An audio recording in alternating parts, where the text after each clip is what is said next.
Alright, we are live here for this episode of Chilling3000 Hangouts, episode 159. I'm here with the folks here on the stream by the names of Inoasa, Cool. and Remix Plum, who hasn't been here in a long time. How are you doing, Remix? I'm doing all right, David. Thank you for having me on. This is the first time. Yes, it's been a long time since we see each other here on the streams, and tell the people what you've been up to, since the last time you've been on the channel. Well, just busy with at work and everything, and just nothing but chaotic. But things are going really well, and getting stronger by the minute every time. So that's pretty much that. Alright, and hello to Jamar, Laughing Dude, and man. Here you go, Alex.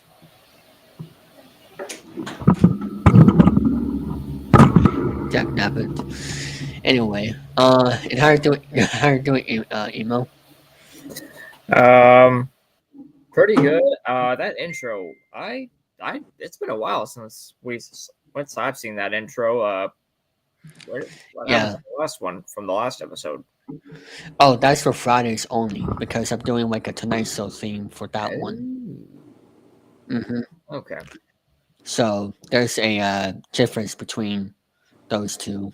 So, and hope you guys are well in the live chat, by the way. And hopefully this show will be better than the Oscars. Yeah.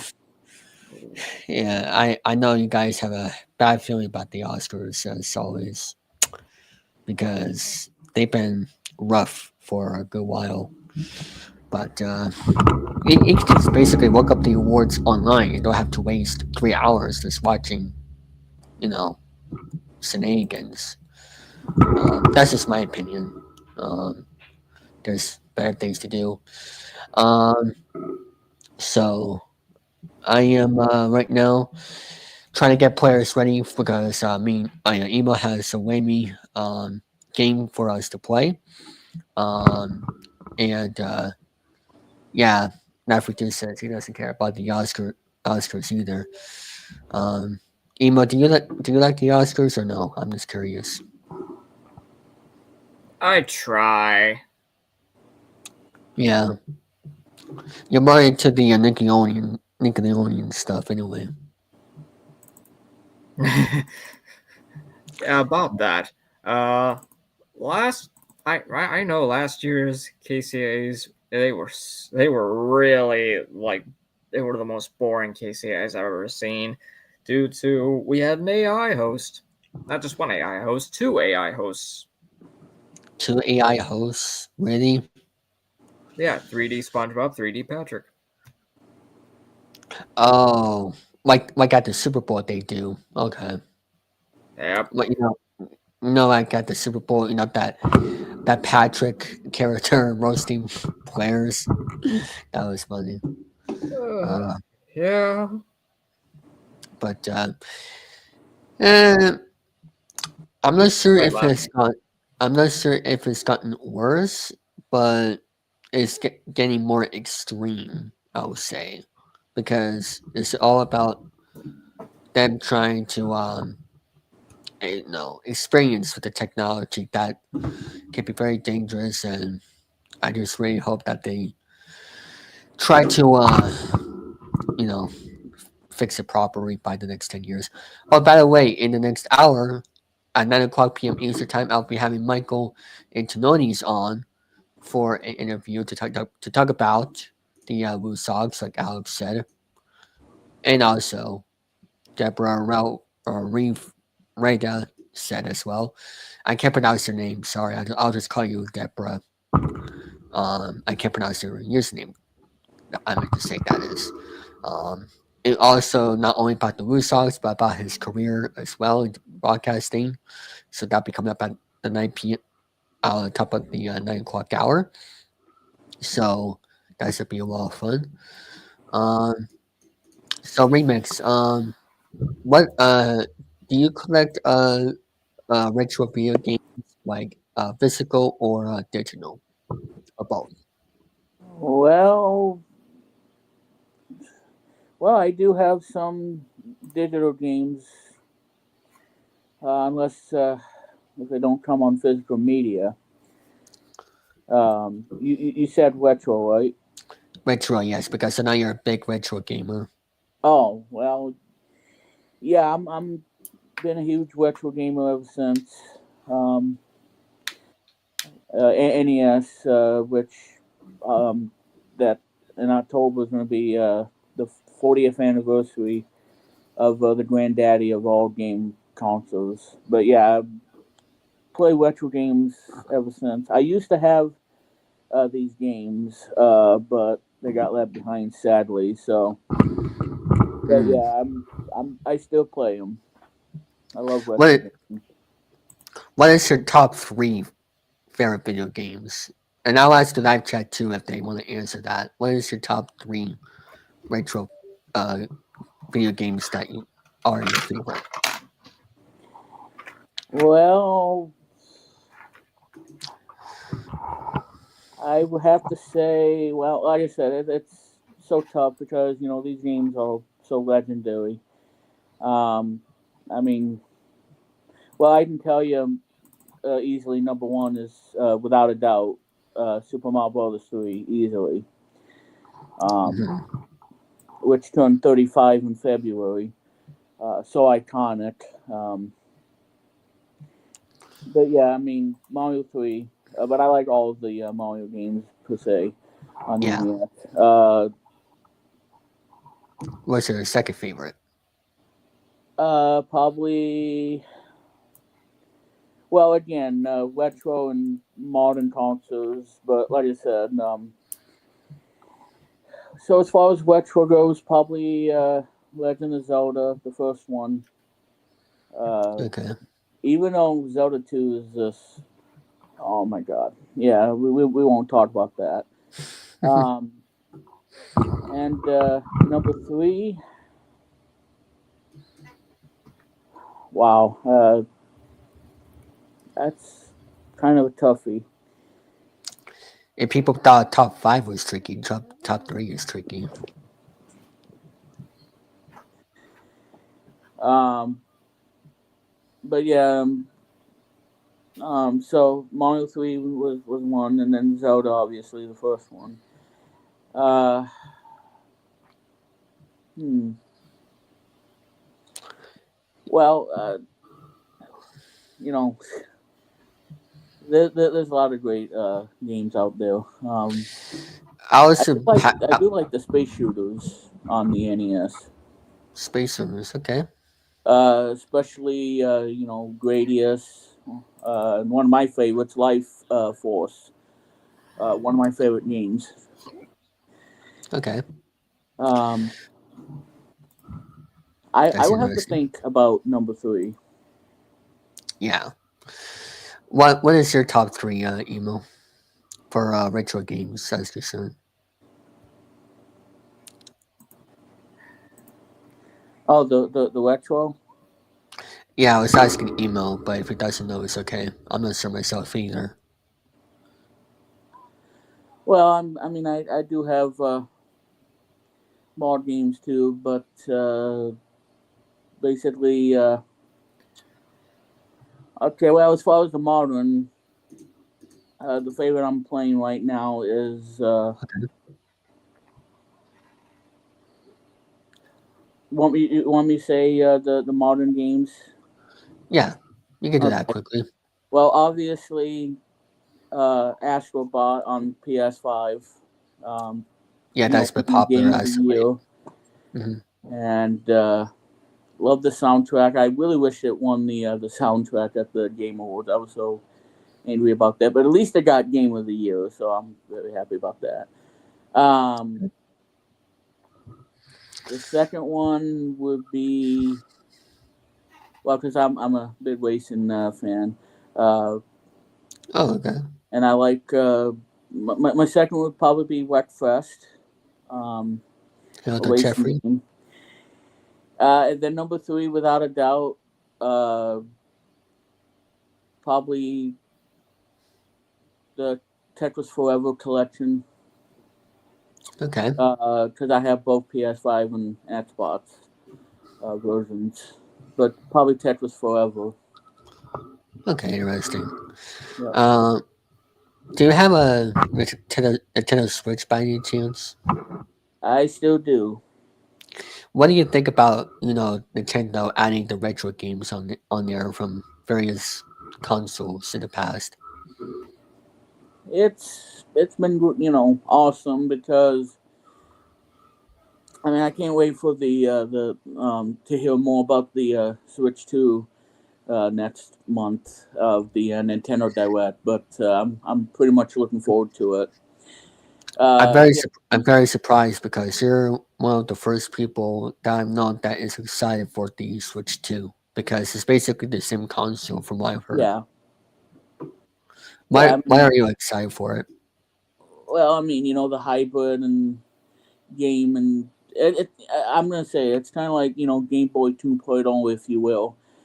Take combining handheld game and playing console game and uh well I'll just have to wait and see because obviously there's going to be a big screen and hopefully the Joy-Cons don't have that drift. Yeah, every time I hear it gives me a headache, but um Yeah, understood. How are you doing tonight, Jeffrey? By the way, in the chat. Emo, would I like to get the game set up now while I wait for the people to join? Like, for example, Eric Emo. How are you doing, Okay, Eric? hey guys, how you doing? I'm doing good.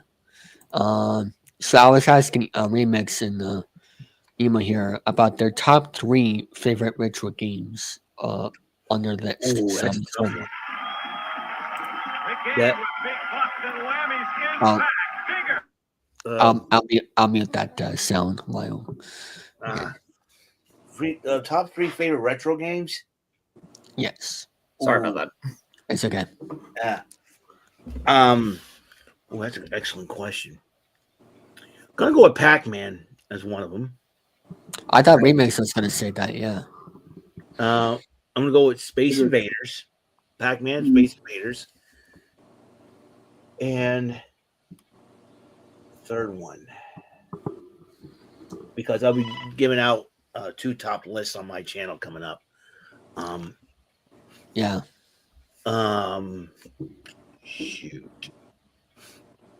Shoot. I'm gonna have to go with a rare game that I play on the ColecoVision sometimes.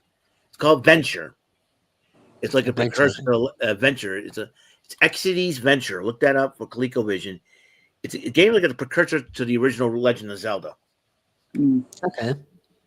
It's a Hey, this could be also a good idea for a topic on your channel. Your top favorite retro games. yeah. For your channel. Because this year Nintendo will be celebrating 40 years since the first system came out in '85. That's correct. And Super Mario Brothers will also celebrate its 40th year as well. And I went to Walmart the other day. I have it? Yeah, there we go. And I picked up this Time Magazine Super Mario Brothers 40th. Nice. Special. Only $15. Okay. That is a collector's item. So I decided I have 2 separate lists concerning those. Top 10 favorite Nintendo games, excluding the Super Mario series. I'm going to say that for like another list. Yeah. Top Hello, 10 Danny. Mario games. Hey, Danny, how you doing? Are we live? Yes, you're live. Oh shit! I thought this was going on later. Okay. No, it's okay.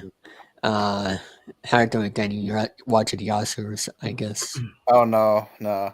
I'm boycotting the Oscars unless Will Smith is going to slap anybody, I think he's banned from the Oscars. I'm afraid, as he should be. Yeah. Yes. unless John Cena comes in and beats up somebody. Oh yes. Oh yeah, that pick that. Yeah, talk about that, Eric, from last night. Like, what was your What was your reaction? You don't have to spoil it, but what was your reaction? It was one of the shocking things ever, and all I could say is I was right all along. That's all I'm going to say on that matter. I know Romy has not seen it. I know Gary has not seen the pay-per-view yet, but let me tell you something. You know, people tune. If you have not seen it yet, you guys better tune in because it was an earth-shattering pay-per-view that basically that means the road to WrestleMania is going to be a lot more wilder than ever before. So, Yes, indeed. And it's, you know,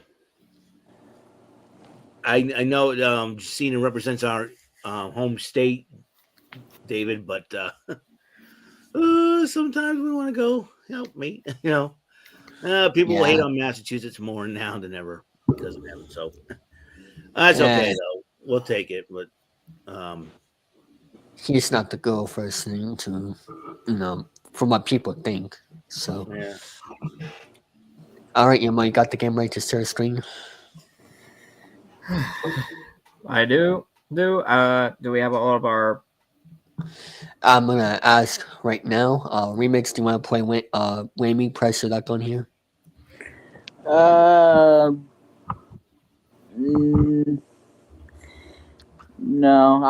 I'll sit back. Okay. Eric? I'll play. Why not? We'll have some fun with it. Okay, I know Danny will play. Emil, do you want to play and host at the same time, just for giggles? I don't know about that. Because I don't know. Because you have, because you have to go, you have to look at the controls and all that. That kind of defeats the purpose, but... Yeah, you better play, David. All right, I'll play. But I have an idea. Hold on. Those are words that you shouldn't want to hear from David. I'll tell you that. I have an idea from David. Well, I feel better this Sunday than I feel last Sunday because last Sunday I was really hungover. Oh, what's this, David? Patrick Mahomes is crying. Oh, hungover. Yeah, because I was out partying all last Saturday night, and it was a doozy. Why? Well, because we went to one bar, and then we went unhealthy. Unhealthy. Yeah. So we went to the first bar, and that was okay. So we spent about 45 minutes there. Then we go to this honky tonk like bar where there was a loud country band playing, and the place was pretty packed. So like the five of us kind of slithered through. And I'm like, okay, this is weird. Let's get the hell out of here. So then we went to another more popular bar where seemingly a lot of people from my high school happened to be there at the same night, but from the different social groups, so social cliques rather. So it's not like they all decided to go together. It's just like, oh, hey, I remember you. Yeah, it was weird. Oh, you so told them to check out this program, you know? No.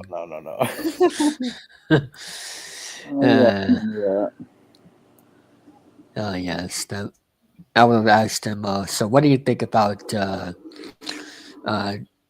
Charlie on and his advices that are just complete bad? Who's first? Who's first as players go? Yes. Let me see. You want to just do it in alphabetical order? Yeah, ABC order. All right. So I guess that means Danny goes first because N before V. Mm-hmm. Yep. Yeah. Dan E. Lewis. That's right. All right. Excellent. All right. And this episode is brought to you by Aflac. Ask about it at work. Mm-hmm. All right. So we're ready? Yeah. Yep. Sweet. Welcome to the game where you can spin your way to big bucks and great prizes. Danny, David, and Eric, you three ready to press your luck? Yes. Yeah. Yes, I am, Todd. Wait, what? It goes like this. Each of you have $1,000 to begin with. All right. Ooh. If we can pause there and let me perhaps do something about the volume on this. sound mixer settings can be a pain in the butt. Yeah. Just like drama. Oh yeah. Luckily there Alright. was no drama on Saturday night, but there might be tomorrow. We'll see. All right, $1,000. You can add to it by taking a chance on this big game board up here. Look at all the money and prizes that you can win. Each time you spin, you can add to your total by landing on a square that contains either a cash value or a prize, except there. Except for there. Land on one of those whammies. He'll come out and take all your cash and prizes and put them right into his own big bank, which begins at $5,000. You don't want to add to that, that's for sure. Yes, $5,000. Now, you can, however, whammy the whammy by landing on the big bank square up here. You do that, well, unlike the original in 2003 on Game Show Network, you automatically get the big bank. All right? Cool. Yes. Okay. Thank God. Only the player in the lead at the end of this first round will have the advantage going last in the final round. And we will start with you, Danny. You have $1,000. Let's put the big board in motion and see what you can add to it. All Tell right, me. let's go. Stop when you're ready. Okay, here we go. I'm in. All right, let's go. Let's get that day at the races and stop. Stop at designer sunglasses worth $1,020. Sure. All right, you're up to 2020, Danny. 2020. Oh God. All right, David, you have $1,000. Are you ready? Yes, I am. Let's go to the board. You. And stop the board. Stop at $1,600. Okay. $2,600 for David. And now we're going to Eric. You have Gonna have to $1,000. put Eric, my here luck on comes this your first spin. There we go. All right, no whammies, big bucks, and stop. Stop at $1,000. You double your score Okay. to $2,000. All right. Now we gone down the line very good. No whammies were hit, but things are about to get tougher. More whammies are coming on the board. Yeah, here they come. Those nasty whammies. From here on out, players, remember, you can freeze at any time if you're afraid of that whammy, or if you think you got enough to win the round, or you can press your luck again, try to grab some more. So, Danny, you have $2,020. Mhm. Second place. Do you want to freeze, or do you want to press your luck? I want to press my luck. Let's go. All right, let's get some cash. I'm going stop. Stop. Woo! Big bang. Big bang. Awesome. $7,020 for Danny, just like that. All right. Thank you. All right, and we're gonna restock our big bank of $5,000. That's more money than Jordan will ever win. Ooh. All right. And also There. probably also this guy. What the hell are you doing eating fried chicken? Oh, Yes. Please do not go on the game show if you're going to eat fried chicken. And I'm talking to you, Danny, too, with you going to McDonald's all the time. Oh, I love At least I had chicken. At All least I right. had- I'm okay, won't need this anymore for good reason. Thank God you're not doing this, Danny, because like that. Yeah, I know. Yeah, Brandon does a way better job with the whammy controls. He's got the speech rehearsed and everything. But yeah, it's all about practice, you know. Yeah. Thank you. Thank you very much. All right, now, David, we'll go to you. You have 2,600, second place. Do you want to freeze or do you want to press your luck? Price my luck.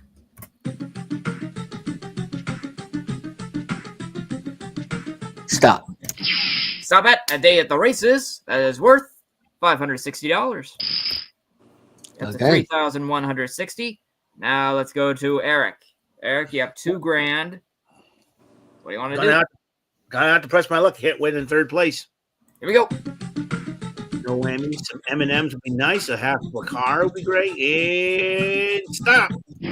Oh! Oh, whammy. Which whammy is Loser. Why? Okay, Ouch. good one.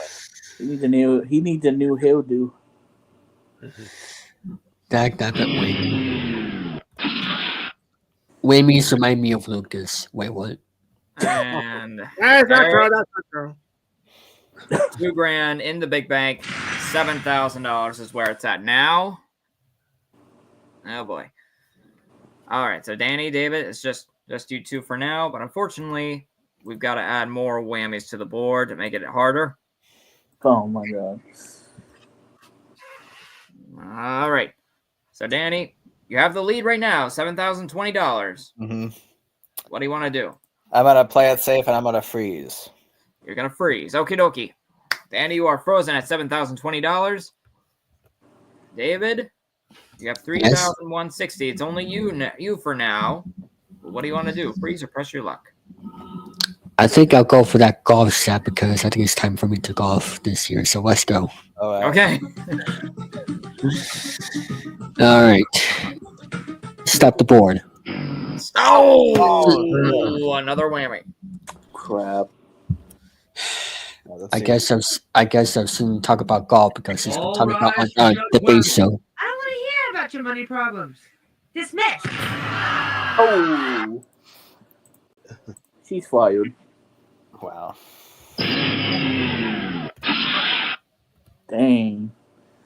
Yeah. And Love it. Judge Whammy denies. Go and puts the money in the big bank. $10,160 is where it's at now. And so we come to the end of the first round. After that, David and Eric both $0 and a whammy. Danny in first place, $7,020 and $10,160 in the big bank. Now we're gonna go to our spin round. Oh. Ooh. This gives all three of you 5 chances to earn some spins for the final round of the game. The more spins you have, the better chance you have of winning. All right, we're going to do this the same way we did the first round. Everybody gets 5 chances. Danny, we'll start with you. Here comes your first chance right now. All right, let's go 3 and stop. All right, starting with you, 1 spin. All right, not so bad. That's good. All right. Now, David, here comes your first try at some spins now. Stop the board. Oh! Ooh, okay, That's what I think about in 10 years. there's still 4 more chances. You still have 4 more chances. That's all right. Eric, here comes your first chance at some spins right now. Give me a 3. Give me a 3 and stop. All right, good start. 1 spin for you. Okay. All right, so that was everybody's first chance. Now 4 more chances for you. So, Danny, here comes your second chance at some spins right now. Let's go. All right, big spins. At least 1 and stop. 3 spins! Just like that. Yeah. Put you at 4 spins now. David, we're on to you. Let's try to get some spins for you in your second try. Let's go.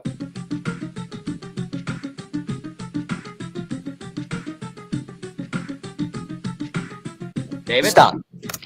Oh, okay, there you go. All right. So that's 1 spin plus. You get to spin again, David. Let's go. Okay. Stop the board. There it There we is. go. 3 for you. All right, that brings you to 4 spins. Oh, I needed that. Okay. Did you just have a pickle, Brandon? Oh, like that one. Like that one time. Oh man. I hope not. Okay. Well, Eric, here comes your second chance. No eating pickles. No eating pickles on the jaw. Give me a 3. Give me a 3 and stop. All right, 1 spin for you, but you still have 3 more chances. It's all right. And now for everybody's third chance at some spins. Danny, let's go. I'm talking about the time Brandon ate a pickle and started running off. I know. Okay. I'm just. All right, let's get a spin here. Stop. Okay. All right, 1 spin for you. Put you at 5 spins. And now, David, third chance. Here we go. Okay. I hope people from both of us saw that clip. And stop. Stop. All right, at 1 spin for you. That is put you at 5 as well. Okay, Eric. Here comes your third try right now. All right, I need a 3 on this one. A 3 and stop. All right, 1 spin for you. Put you at 3 spins. But we still have 2 more chances. So, Danny, here comes your 4th try at some spins right now. All right. Give me at least 1 this time. So come on and stop. Okay, there's another spin for you. Puts you at 6 spins. I'll take it. Let's go to David for his 4th try at some spins. Here we go. Stop the board. 1 spin plus, again, spin again. Let's go, David. Stop the board. 3! Yeah, there we That go. puts you at 9 spins now. Woo. All right. Eric, let's see if 4th time's the charm this time. Okay, come on. Give me Let's go. Give me a 3. Stop. Okay, well, 1. that's another spin for you. Put you at 4 spins. Everybody now has one last chance to pick up some spins. So, Danny, one last chance. All right. Let's go. Good luck. What am I saying? Okay. Big spins and stop. All right, 1 spin for you. That puts you at a total of 7 spins to take it to the final round. That's okay. David, Okay. last chance. Here we go. Well, forsake that into 2028 and stop. All right, 1 spin for you. Puts you at 10 spins total. Last chance for Eric. Ready? Let's go. All right, a 3 this time would be nice. And stop. Okay, Number well, 1 spin, but hey, it's better than 0 at least. Yeah, So sure, at like the in end 2028. of that puts Eric at 5 spins, Danny with 7 spins, and David with a nice 10 spins. Why don't we say we take all these spins to our final round board? Vote for St. Dennis / Lima in 2028. All right, there it is. That's better. There's our final round board, players. There's more money, more prizes up for grabs. Yes, we have some whammies, but we also have some double whammies. Double whammy. There's a bit of a difference here, but you'll have to figure out what that difference is in a moment with the double whammy. Oh boy. But they're here to grab everything also and put it in the big bank, which is currently at $10,160. If you rack up a total of 4 whammies, you'll be out of the game. David, Eric, be careful. You 2 already have 1. Yep. Luckily, the big bank square is still up there waiting to be grabbed again. And there's more strategy in this final round because now you can pass your spins to the opponent in the lead in hopes that they hit a whammy, and the leader must take those spins that have been passed to him. Now, Danny, you have $7,020. You have the lead. You're going to go last in this round. That's fine. We have a tie for $0 in a whammy, so we're going to go with the player with the least amount of spins. Oh, I kick off. Yep, that's you, Eric. 5 spins, 1 whammy, Yeah, $0. You ready to go? Yep, let's go. Let's get some All money right, out of to this. the board. All right, big bank or big bucks or who's a whammy or something. Disney World be nice and stop. Oh, there's another whammy. Yeah. Hello, Nick, by the way. Hey, let's kick it up a notch. Mocking a fellow Massachusetts native, Emerald Lagasse from Fall River. Yep. That's right. Yeah. And no money. Good added. news, Eric. You didn't have any money to lose. Yeah, That's I your lost second spin. whammy, however. That's the bad news. Yep. 4 spins remaining. What are you going to Gonna- do? Can't win and with no bucks. Got to go for it. Let's go. No whammies and stop. Stop on a double whammy. Dang. Uh-oh. Ah. That's not good.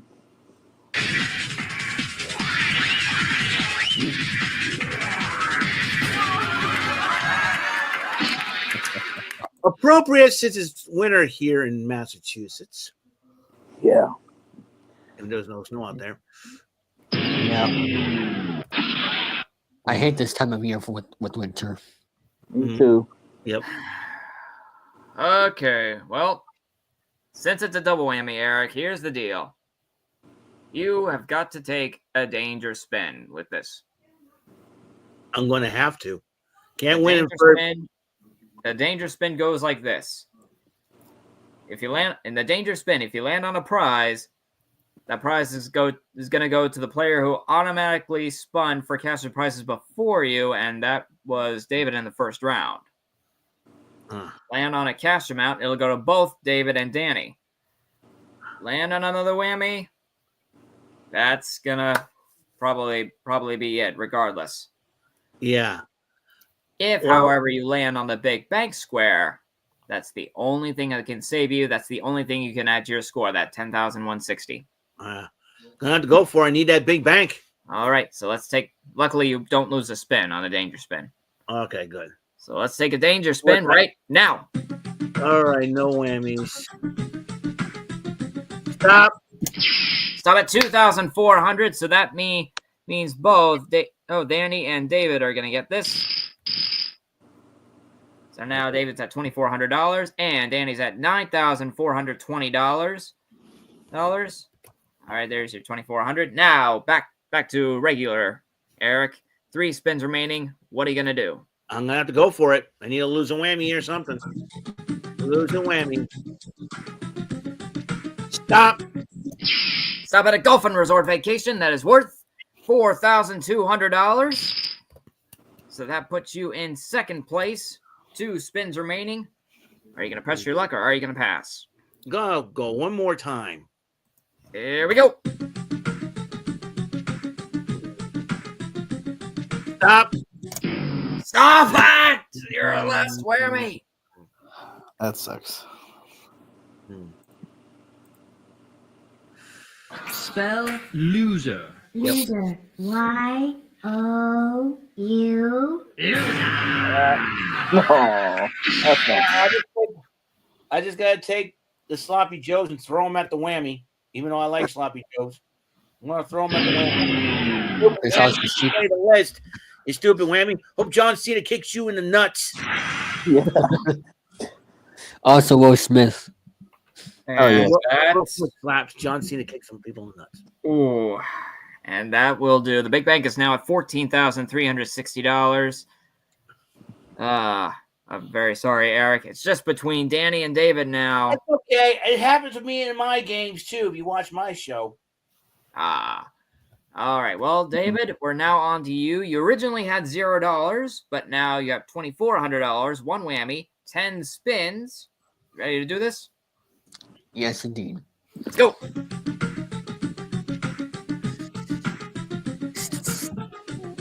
This is for Drew Carey. Stop. $1,000 in a spin, up to $3,400. Still 10 spins. Press your luck or pass. Press my luck. Let's go. This is for Tom Brady. Stop. Stop at 2,500, or you can spin again. What would you like? One more time. Okay, he's going to spin again. Here's all the praise for us to live through the next 10 years. Stop. Yeah. Stop at $2,400. All right. So that puts you at 5,800, David. 9 spins remaining. Press your luck or pass. Oh, you were saying hi to who? Okay. I'm gonna pass it. You're going to pass. Okay. That's 9 spins to That's Danny. Danny. That's gonna suck. Ooh, all right. Well, Danny, Bit of strategy. 9,420 on the line. That's 9 okay. spins in the pass column you got to take. Here comes the first one.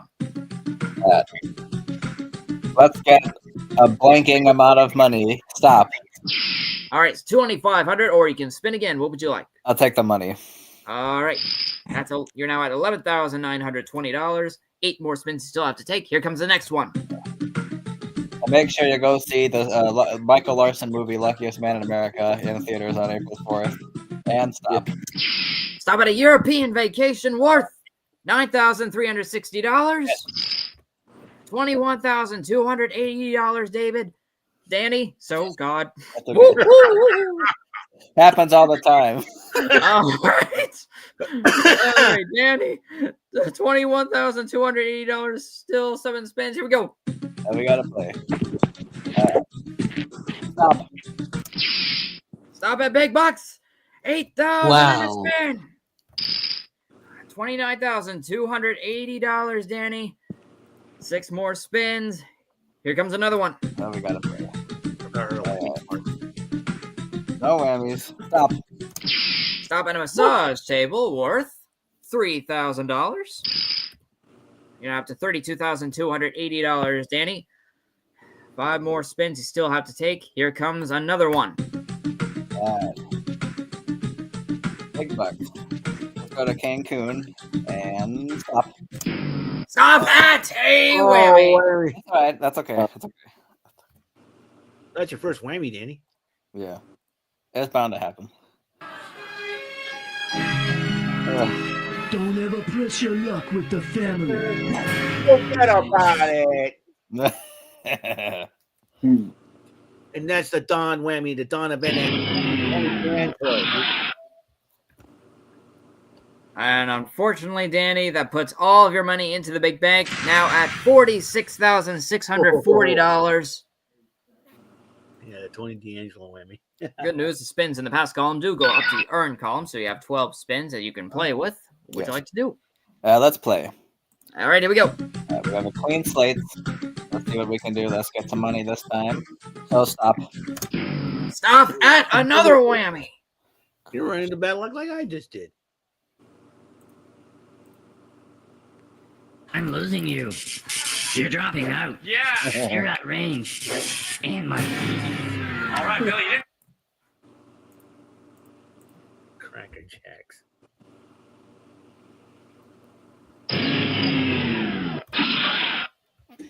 That's my line. But Okay, Danny. Good news, no money to lose.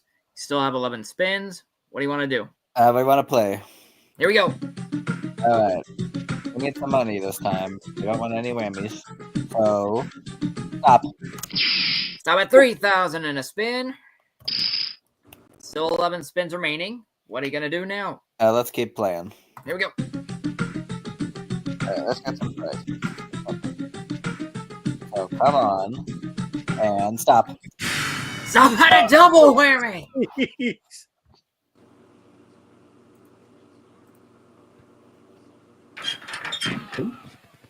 The money's gotta be around here somewhere. cleaning out the attic on you there, Don. Down to 0. All right. There's a lot of stuff. hey, Danny, I think it was a bad idea for you to bring up Michael Larson earlier, the way you were playing. Yeah.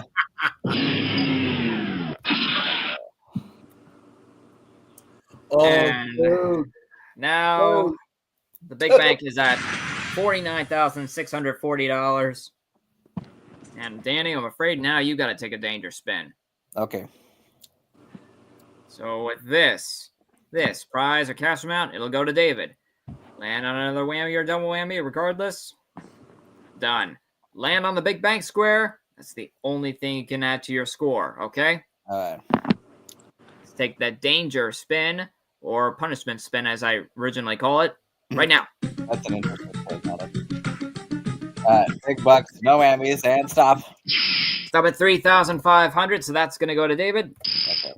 David's now at $9,300. Danny, let's talk about the 10 spins you got. 3 whammies, 1 more, game over, and David is the winner automatically, just like that. 10 spins. What would you like to do? I think we'll go one more time. Here we go. All right. No whammies. And stop. Stop! Let's go. Let's go. David won.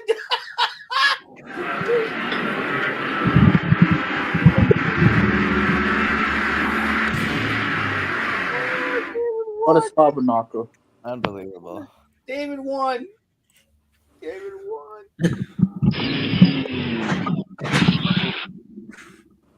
David won.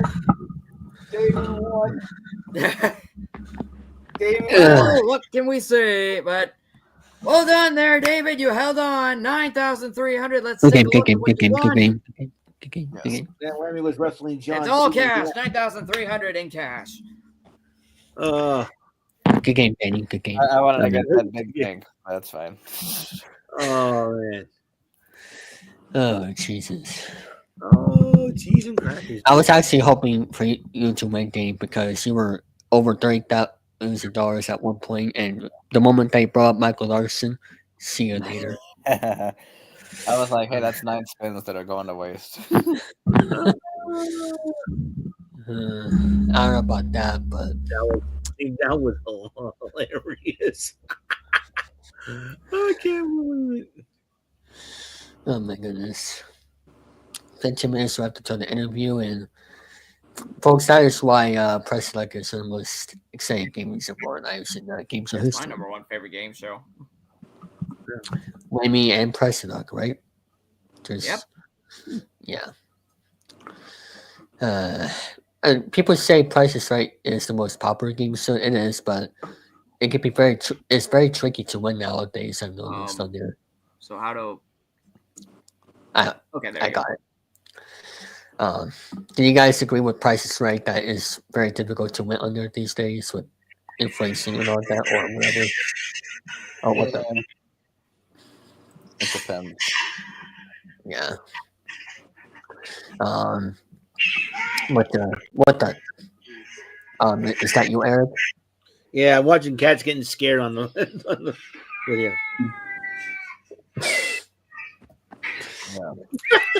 Yeah.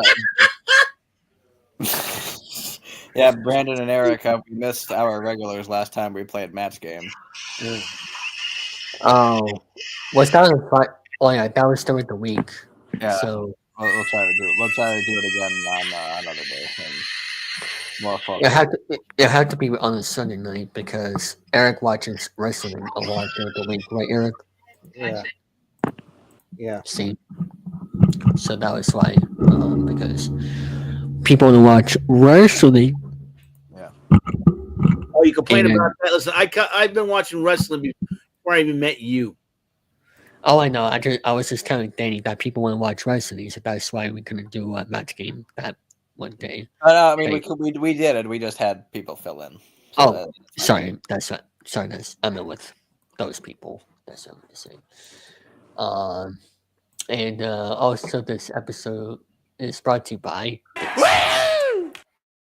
Yes, Todd Newton. Yep.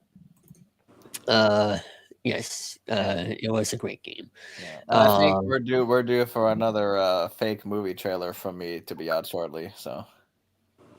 Wait, what's this? Ooh. Oh, we're doing the super match, emo.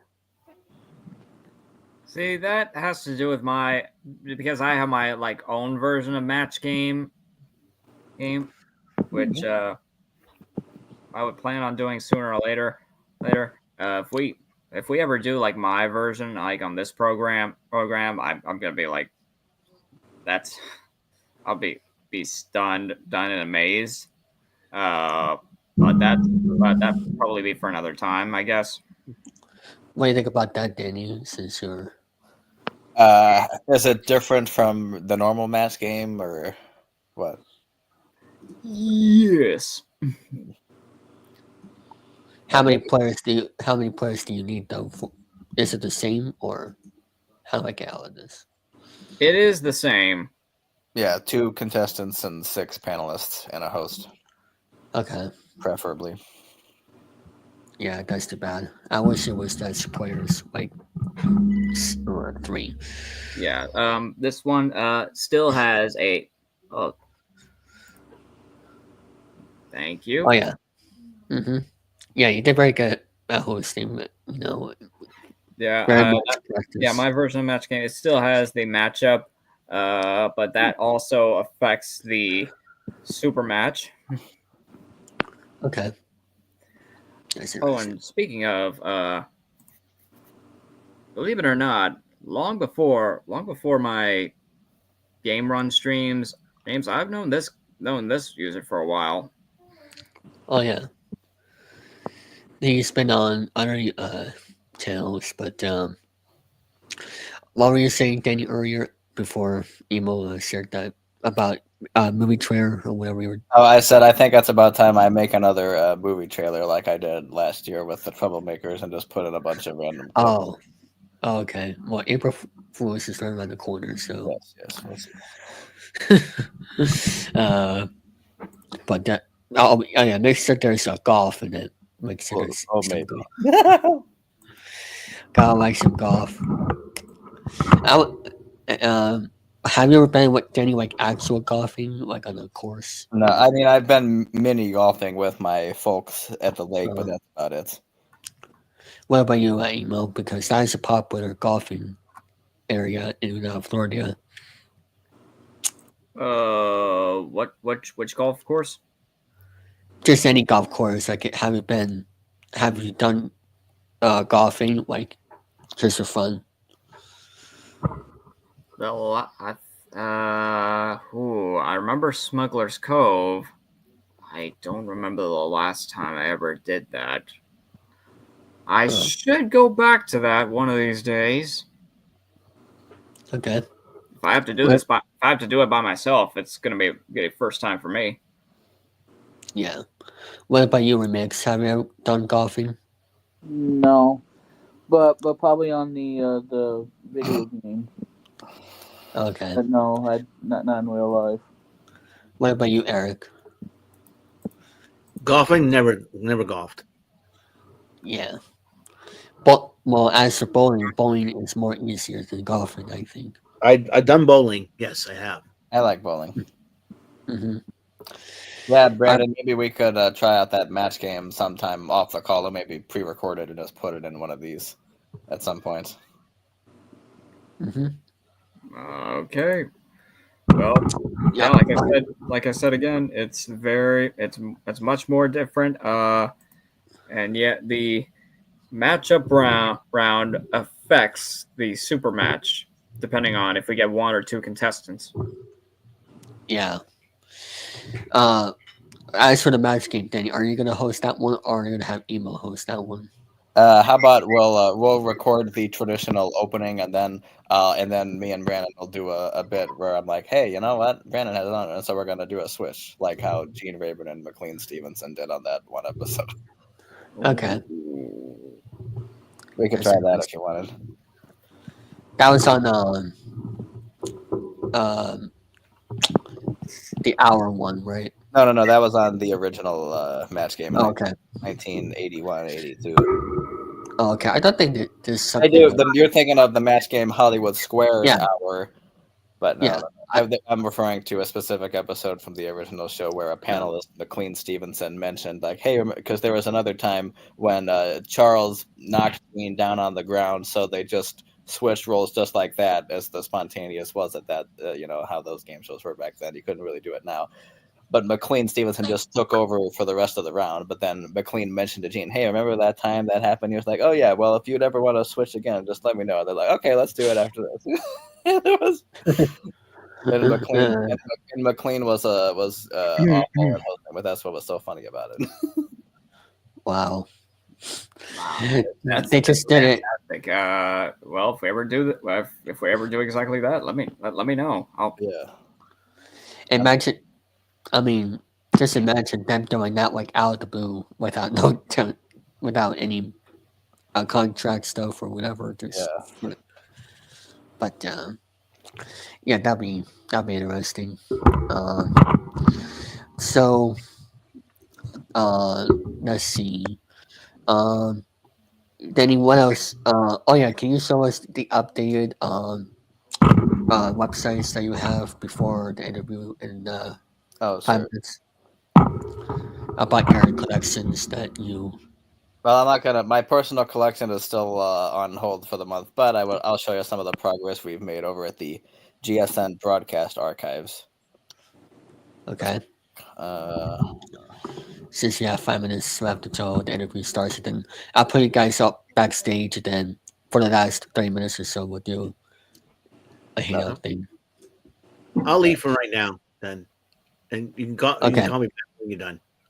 Okay, feel free to watch the interview in the live chat if you want. Since it's about the Red Sox, WooSox. All right. Okay, All right. let's see what happened. Okay.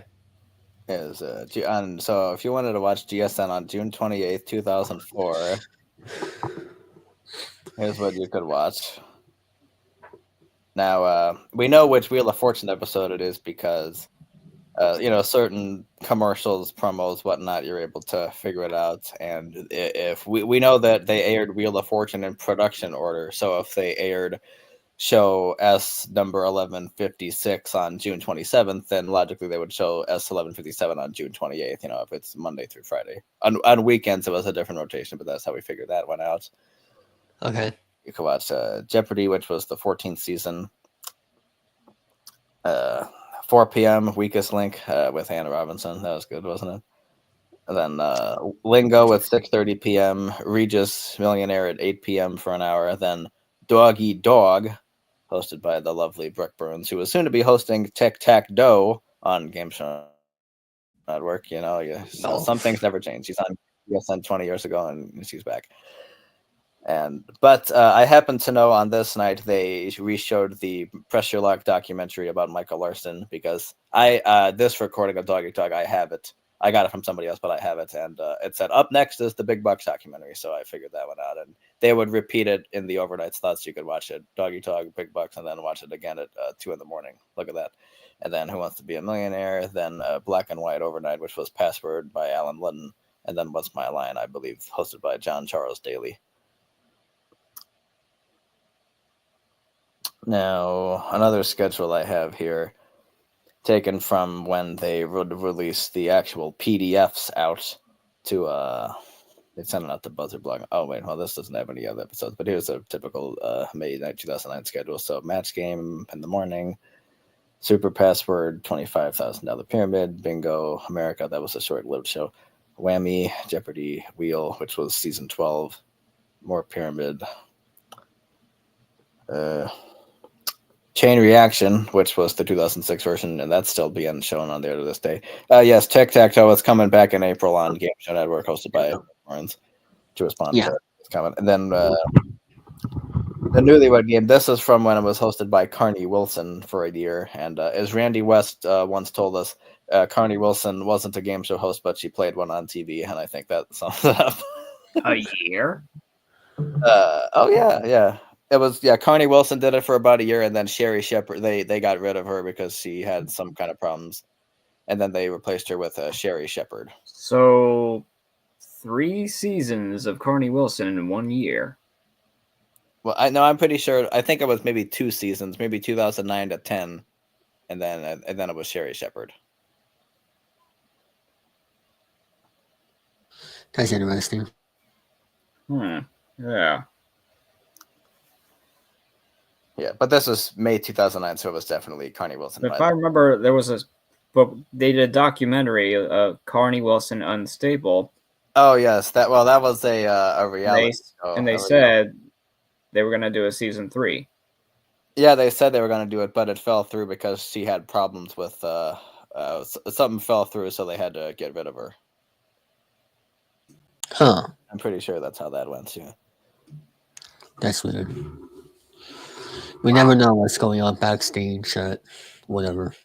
Yeah. Unless if her name is Bob Barker. Wait, what? 8-year-old me was not a fan of this version of the Newlywed Game. And then Catch 21, which, that's still on at 7 a.m. Eastern Time, if I'm not mistaken. No, folks, 8 a.m. Our interview persons here, I'll put you guys backstage and feel free to watch it on YouTube. And I'll see you guys there. So we'll continue more about this once the interview is done. So all right, I'll put you guys backstage. And please welcome Michael Antonellis. How are you doing, Michael? Good. How are you, David? I'm doing good. I know that you enjoyed that Providence Brewers game earlier that you went to tonight. That was a fun game.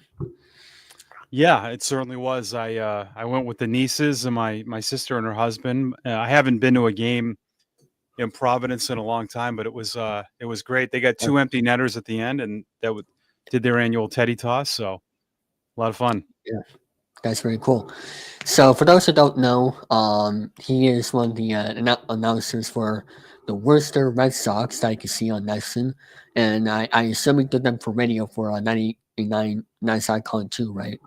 You did both radio and TV. Yeah. Yep. Okay. They rotate. There's about 4 or 5 of us.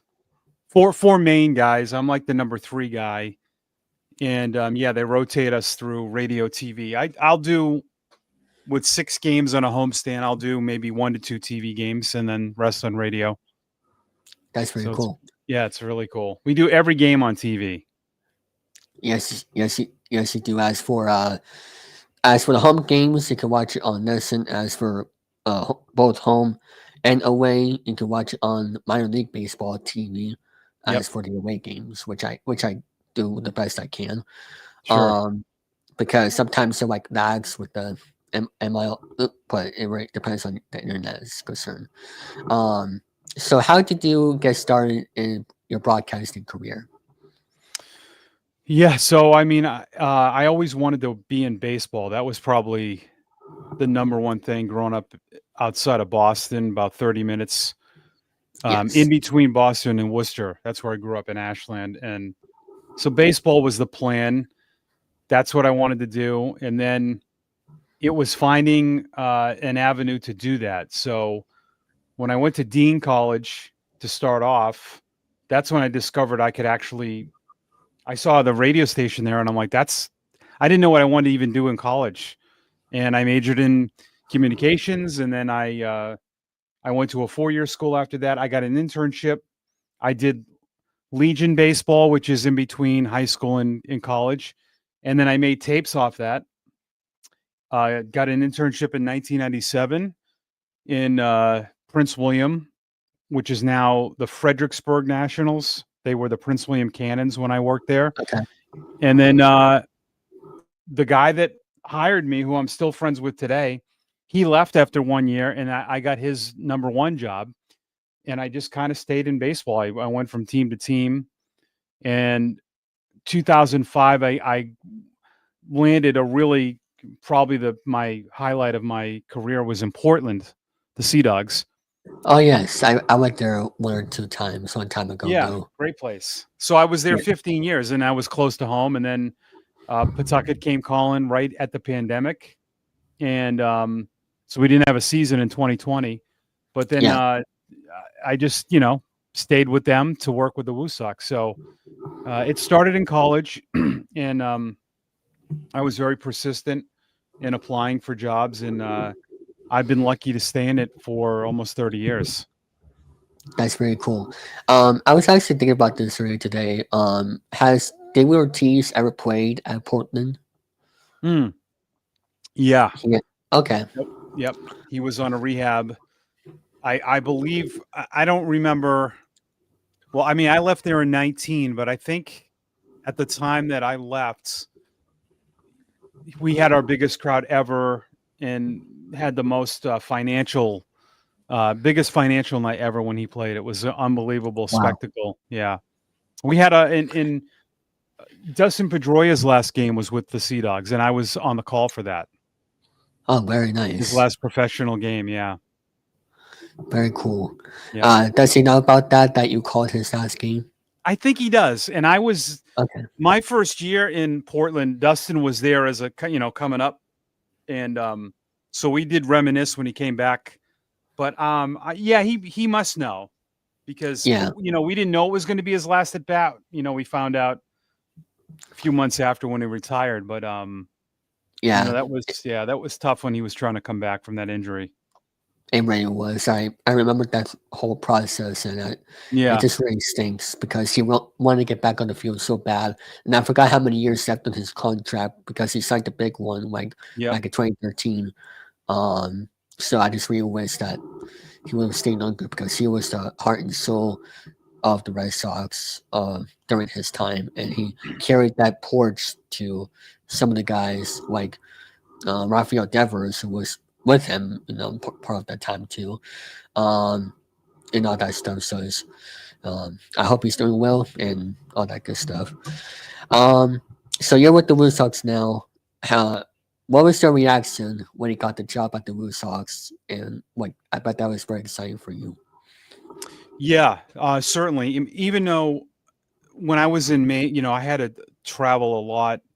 When you do get into broadcasting for a team, you can't pick where you want to go. So, in True. addition to the places the places that I told you about, I mean, I lived in Virginia, New York, Illinois, Pennsylvania, in that order before getting to Maine. So, New York was, somewhat close to. I was in upstate New York. Illinois, Erie was not close to home. Illinois was not close to home. Portland was 2.5 hours, but it still wasn't as close as you'd think. Like, I didn't see them, my parents and my family, as much. But then when Pawtucket came calling, and I had filled in for the Paw Sox in 3 different occasions, they brought me in.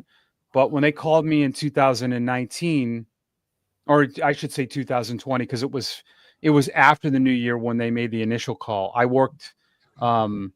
I still worked for the Sea Dogs a couple months right before the pandemic. I knew I was going to be in Worcester because that had already been done. But when I moved here to Massachusetts, back to Mass from Maine, I did not know the world was going to get shut down the day I moved in. That anniversary is going to come up in about 11 days. But it all worked out. I mean, I don't know if you know, but McCoy Stadium became a restaurant for the pandemic. We served food on the field. Wow. We did it, yeah. And then the Red Sox played inter-squad games there. Yes, they did. Mm-hmm. And we called those on social media. So, but yeah, it was cool. But so during that pandemic time, they were taking us to tours of the construction, and I had always wanted to be with a franchise starting from scratch, because I had seen some teams, like Hartford. I was there their first year, and I always thought that the was Arcos. yeah. But being there that first day, it was incredible. Yeah, and it's the best job I've had. The place is amazing. Everyone's amazing. The ownership, the front office, the presentation, the atmosphere. Our ballpark is up there with probably one of the best in the minor leagues, and our broadcast vantage point is incredible. Yeah, and they say it is the #1 minor league ballpark in America, which is absolutely amazing for a 5-year-old soon to be ballpark. I mean, it's very, very amazing, because there's so many other great minor league ballparks too, and just so happened that going in 5 years into it, what people say, oh, it's gonna be the prospects. No, look at the ballpark. I mean, you get to walk around. Don't have to be in the chair for the whole entire game. You get to walk around and just see everything, and also see the view of the trains going around. Is very cool. I wonder how they came up with that train feature, because that's very cool.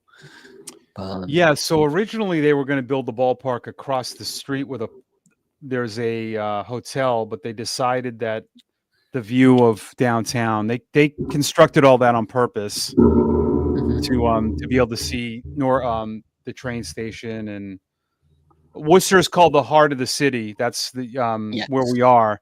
So they really went with that heart theme. There's a lot of heart themes throughout the ballpark. And Dr. Charles Steinberg, who's a master at marketing, I met him. Yeah, Dr. Charles is great at. There's heart-shaped lights in the outfield. They've really run with that motto, and it's worked. I was thinking today, the difference between hockey fans and baseball fans is at the minor leagues is when you go to a Providence Bruins games, there's a lot more hockey people that are into the game, like they're diehards. We don't get as many diehards, which is it's fine for our business, because if the team is not playing well, nobody cares, and that's good for us. We still sell out, but it's a great blend of the fans do love the game, but the the show that they get put on is I think it's worth it. And Worcester is just love the team. I mean, just seeing how they've embraced it is it's just been wonderful. Yeah. It's all about the quality of the game and also the, like you said, the atmosphere. Yeah.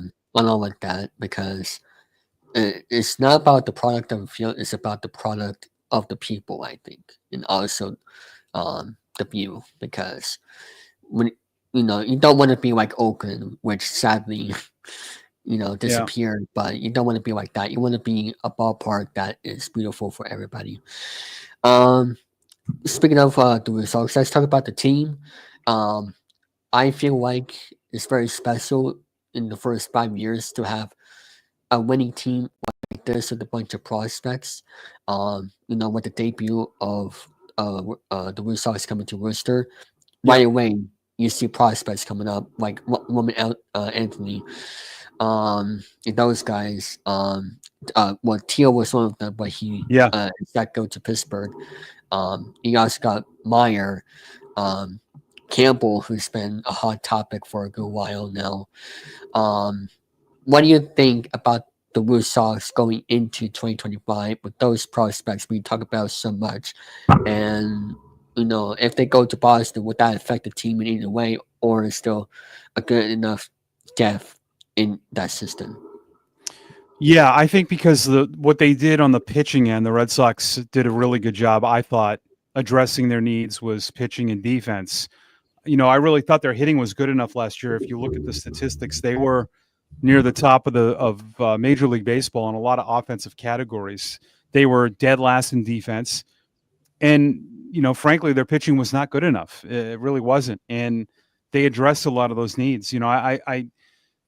I think Aroldis Chapman was a great move because he's, they're bringing in veterans that have some winning experience with Bueller and Bregman. Those are all guys on teams that have been winners and have had a lot to do with it. So what that's going to do is going to slide a lot of guys down. And we have potential in AAA to have a pretty good rotation with Priester, Criswell. And he was pretty good last year with the Red Sox. Yes, he was. Dobbins on the 40-man. So there's, I think in the pitching end, we should be a lot better. I think in years past, our pitching has been, it's struggled because I think a lot of those guys were in the big leagues, but I think now with more depth, with them signing a lot of guys, we could have some interesting arms in Worcester, including some older guys, like a Matt Moore. We'll see what he does. But, when those young guys, Adam Olamino, sorry to interrupt. The double zero, What's that? Adam Olamino, the double zero. Yeah, he signed a minor league contract. Yeah, and we, some of those guys are out of options too. So if they don't make the team, I don't know what they're going to do. But I think if we do end up getting those prospects, we saw last year that we. Our attendance definitely was inflated when Teal and Anthony and Meyer all came up together. That was quite the show, and then Campbell arrived on the scene too. And then, so I think those guys probably will start with us. I would think, but we'll see. Yeah, and Casas was right in the middle of his rehab as well, so that made it more dramatic of a lineup there. And also, it was funny. I think it was either during his rehab or after that Joey Votto hit his final home run at Potter Park, which was, funny to think about because who knew that Joey Votto was going to hit his last professional home run at Potter Park? Yeah, in the Blue Jays minor league. You were there for that, right? I was on TV for that call with JP Ricciardi, and JP said that I saw that. Yeah, the fan that caught it, he said, that fan doesn't realize that you just caught a home run from a Hall of Famer. But that was cool. That's what's fun with AAA. I mean, I enjoy that level a lot more because you get a lot of players that have bigger backstories. We have a lot of big league guys. And I think this year we could have the same because of what I just mentioned with them bringing in a lot more big league arms. We're going to have some guys with us that won't be happy, of course, which that's, understandable.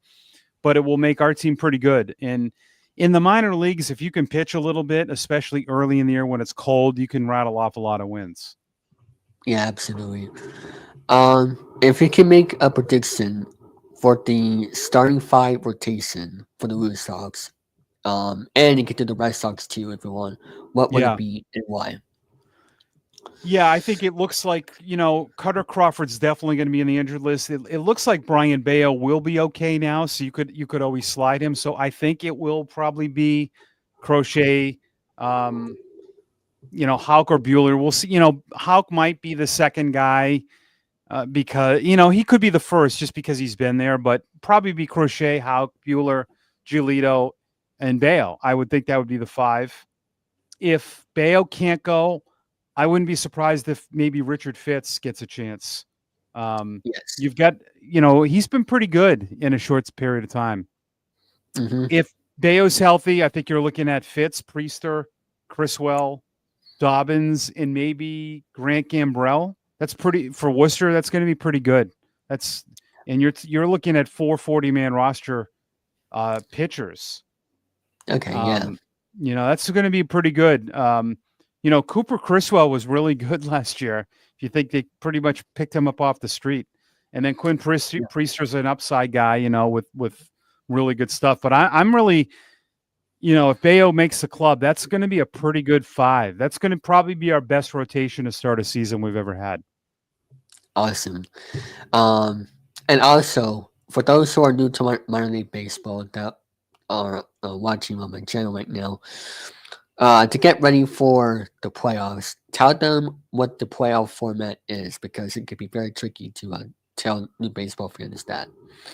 Yeah, so we actually play halves. In the half, it stops right after 75 games, so you could be like in the middle of a series. I think now they've switched it where it will.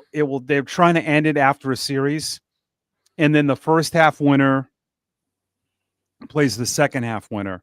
That's it. So in the second half, 19 of so you can't win both halves. So the first half winner's eliminated, so you can't win both. So in the second half, it's 19 of 20 teams going for one spot. So it's not easy. And then the winner plays the winner of that playoff series will play the other Pacific Coast League in the AAA World Series, which was in Vegas last year.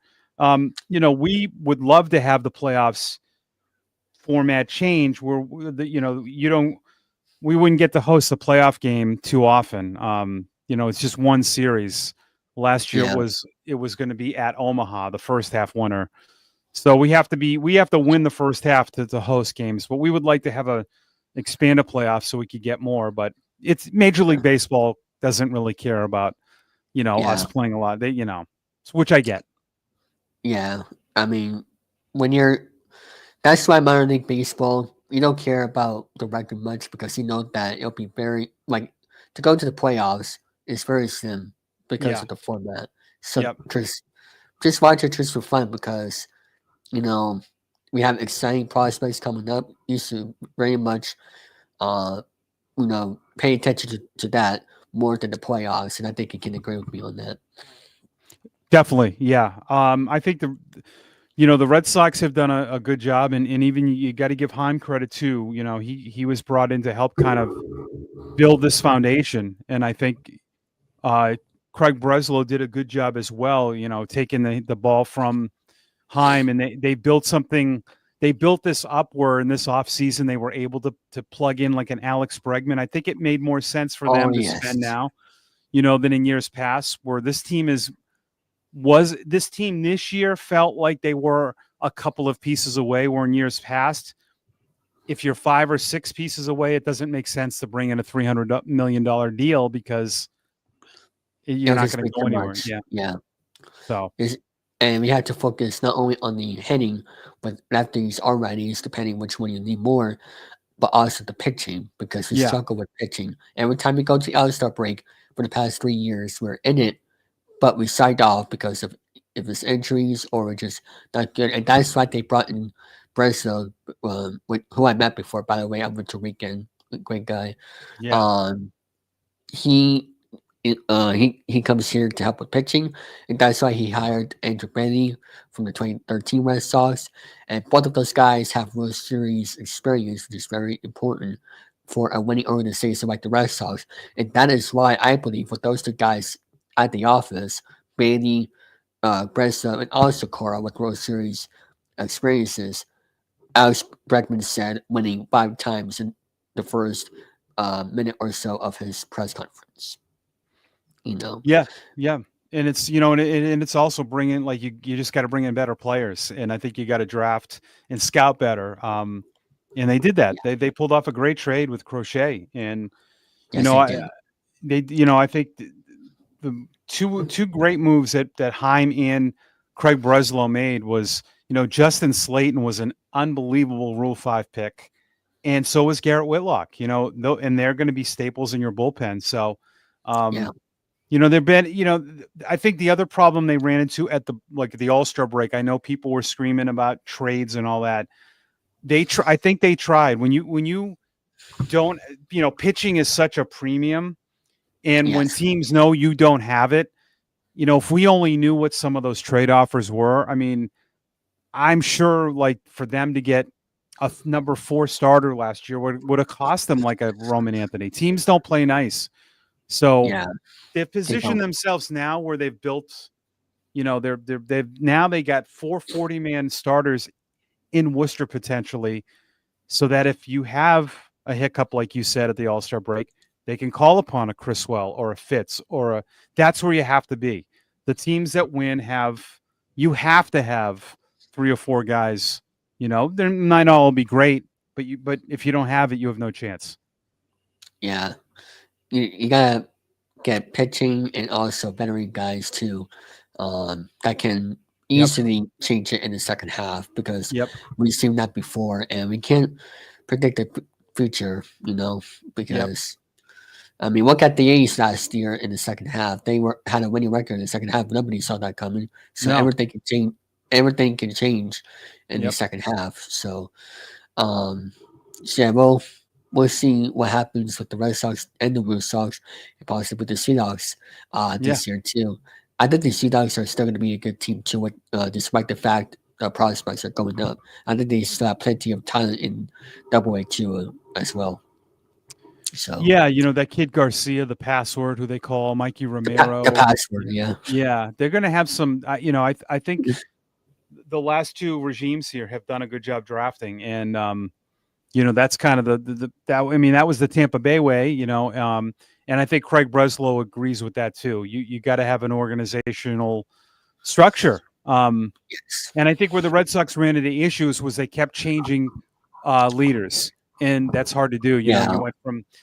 You went from Ben Sherrington, who I thought did a great job, then to Dave Dombrowski, which was the opposite. Then you went back to the way of, you just can't do that. So I think that they've learned that, and there's something to be said about Craig Breslow being an ex-player. He's going to have a lot more rapport with guys because he played, and he's smart. He's a perfect storm. He's a smart guy. He's an Ivy League guy, and that stuff matters. Personal relationships, and I think Cora's comfortable with him, and it's a big year for them. They made a lot of moves, so you still got to win those games. So this is a big year, I think, for Craig Breslow and Alex Cora.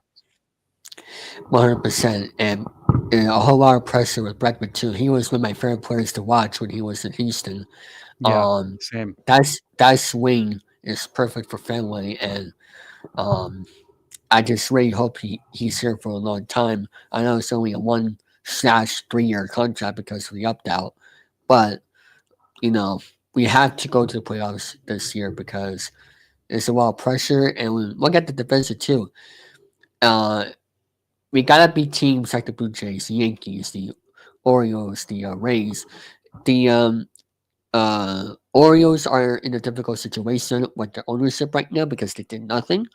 And got rid of their free agents like Santander, and I forgot who else. And also the Rays right now are homeless for this year at AAA ballpark. Spring training ballpark of the Yankees until next year or whenever what they said. Um, and also we have the Yankees who are experiencing a difficult camp here so far this season. We gotta beat the EL East teams so we can have a winning record going into the playoffs. Because yes, we may have had a 500 record last year, but that's not what we want playoffs. We need it bad this year. We haven't been there since 2021. Yep. And we need to prove people that this is a winning organization still, and they still care. So, Yeah, they and got to play better at home too. That was something they were bad at. But I think yes, for me that a lot of the things I get annoyed at times is we definitely live in an analytics world. I'm not against it at all. But there's still room to play the game the right way. The Red Sox did not catch and throw the ball and run the bases correctly. And I don't think that will happen with guys like Bregman around. They won't allow that. But they cannot. You can't do those things. And their defense will be better, but it cannot have a performance like last year, or they'll have no chance. But I think they really solved that by bringing in Bregman and getting Story healthy. It's going to do a lot. And Raphael is incredible. Yes, he is. I mean, that's yeah. I also met him as well. I went to weekend and great guy too. And he reminds me a lot of Jackie Bradley Jr. So, and he might be a better hitter, I think, when it's all said and done. Yeah, maybe. That was a pretty good first year for him for being a rookie. Yes, it was. And I remember that home run at Yankee Stadium back in June to win the game. That's also, that just reminded me that the one thing that made me happy about last year is that they can come back from behind. That's the first step forward. And I hope that they continue to do that this year by coming back from behind in games, because that can happen at any time in the postseason, any regular season, like we saw that last year. So we need to remember of that. What else that people don't know about you? Like, what is other interests or hobbies that you like to do? Oh yeah, no, good question. I started doing some background acting in movies a few years ago. That's something I've have a big passion with.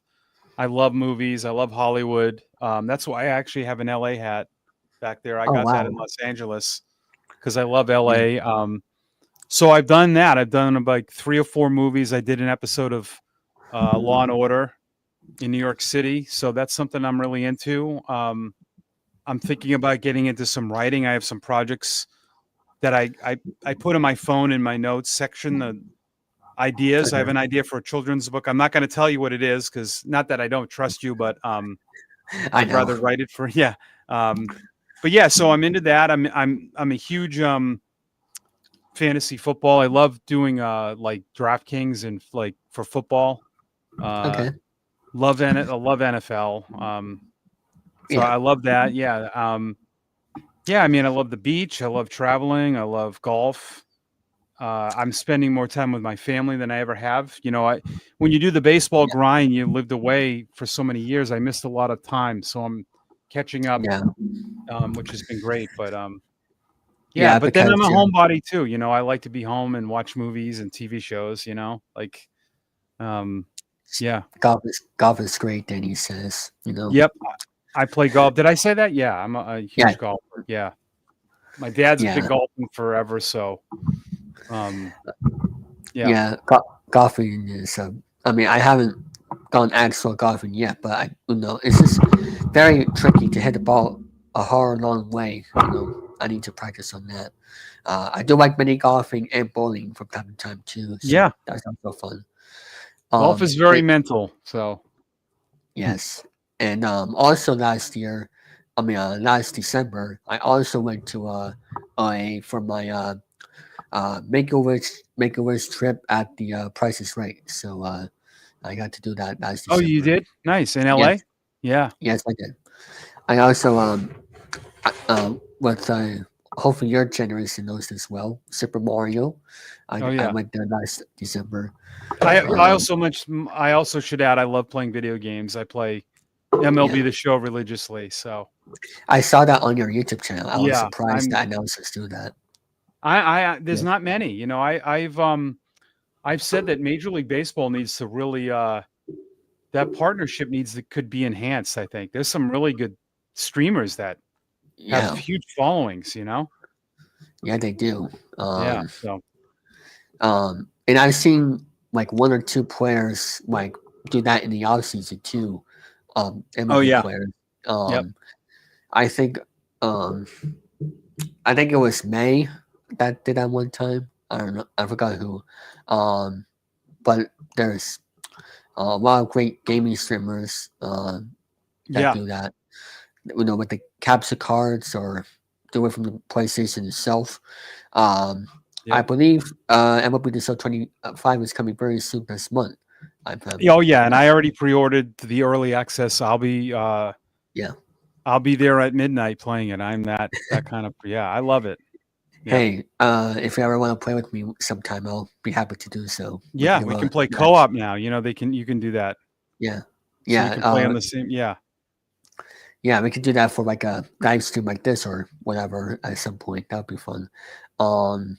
Sure. Do you got it for both Switch and PlayStation? Am I correct? You pre-order for both consoles or just one of them? No, I just have the PS5. Yeah, that's what I have too. It's Yeah. just unfortunately for some reason I don't know how to use my game capture to stream it for the PlayStation, so I would have to stream it from the PlayStation itself, or use my phone to do that. You can do there's like a remote way you can do it, but mine lags on my computer. Okay. So I bought a camera for my PlayStation, and I don't do anything fancy. Yeah, I mean, so you know, for those people that use Streamlabs or OBS, I know there's someone in the live chat knows about that. It could be people might think it's a scam or I mean, because there's so many controls on it. But I use OBS from time to time. It's just same. It really depends on what I use it for.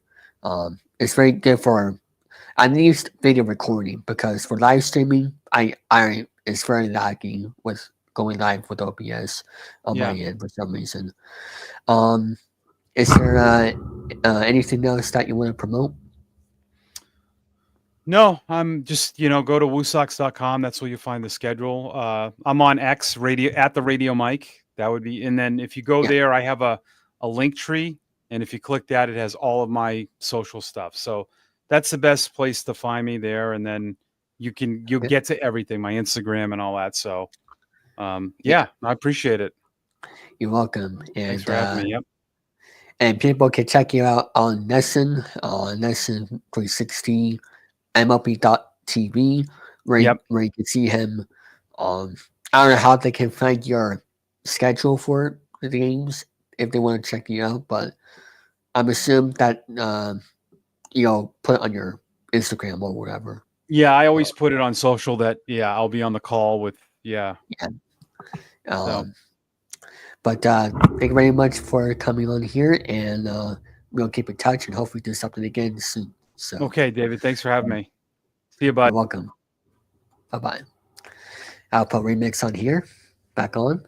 What do you think of that interview, Remix, if you were watching? Yeah, it was awesome. Oh, yes. Let me send the link. Let me tell the folks that we're back. Oh, hold on. Oh, there's Danny. You like that golf conversation? Yes, it was very entertaining. Yes, we love golf, Yes. And Emo's back here. Okay.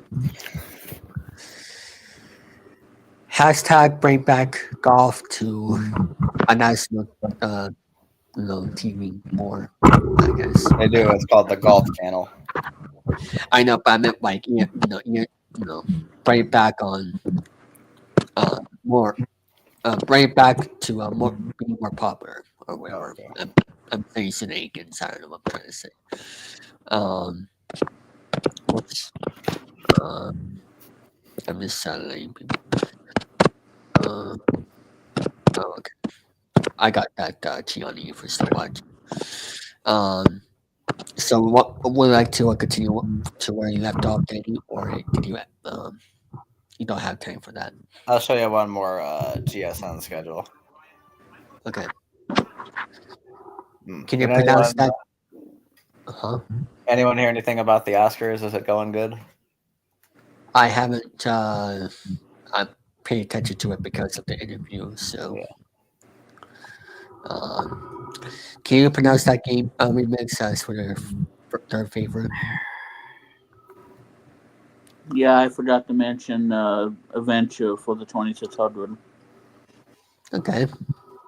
which is on the Atari 50th Atari 50 Expanded Edition on PS5. Very cool. Because, well, I have both Xbox and PlayStation that I can play Adventure on. Hmm. So yeah, that one is my favorite on the 2600. GSN Archives. Yes. So just wanted to say that. Yep. How many years have you been working on that, Danny? Well, it'll be 1 year in August or September. August or September. Hey, at least you're doing something that's worthy than just being on live streams 24/7. Exactly. Because certain people out there in the world, some other people out there in the world. I'm still saying that after it's going to be 6 years this year. 6 years from saying that famous quote of the decade.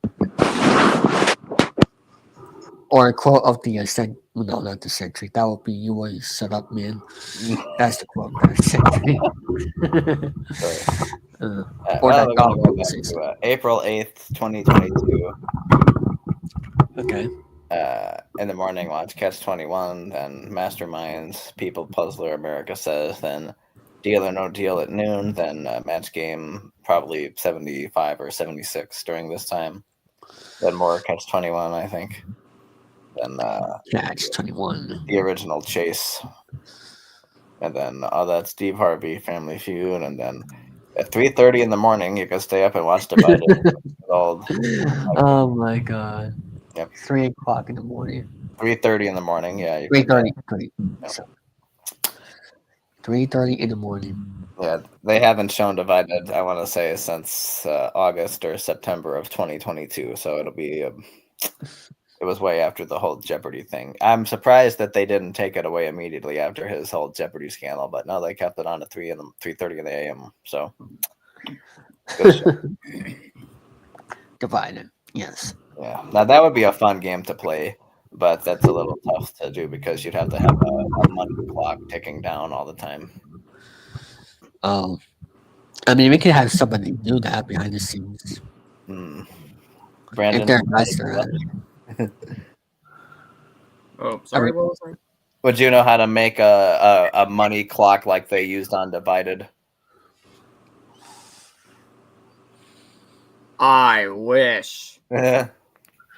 I really would like to, because I want to do my own version of how much is enough, but I gotta figure out how to do a money clock that only builds up to a limit amount. Oh, okay. Because I've seen other money clocks, but they don't stop at all. That's unfortunate. Well, hopefully this summer we can try out something like. Is there like any like mini? Is there like any like mini game stuff on Divided that we could try out? Like instead of a clock, like is there? I don't Like is there no bonus rounds or anything? No. No, man. So, Eric, what did you think of what did you think of that interview? If you watched it, Mr. I Nemo? didn't watch any of it. Oh, okay. Ah, Oh, okay. Well, feel free to check out because we talked about the Red Sox on there, so I think you'll like it. Remix. What is your favorite game show of all time? My favorite game. Game show.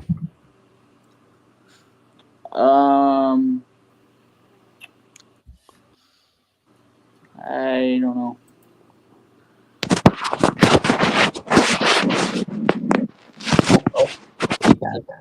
Oh, sorry about that.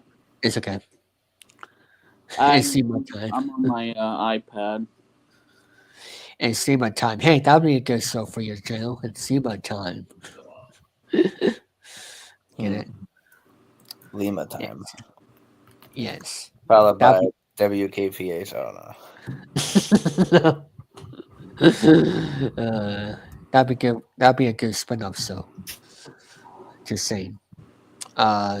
Just let me send you the link. So I guess you don't have a favorite game show of all time. That's okay. Let me see. Oh, okay. So gotta go accept. Okay. So let me see.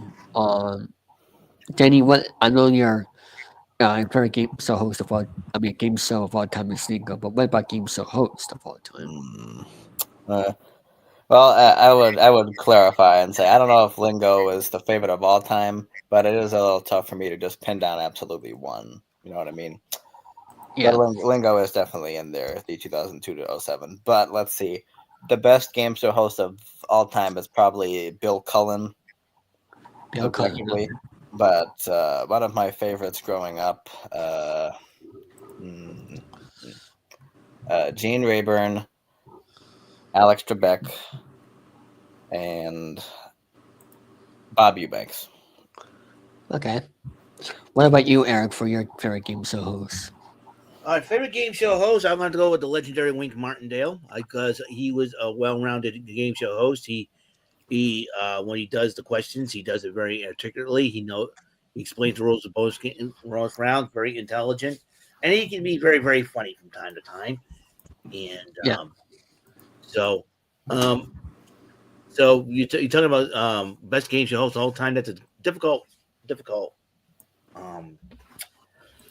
one to best pin of all down.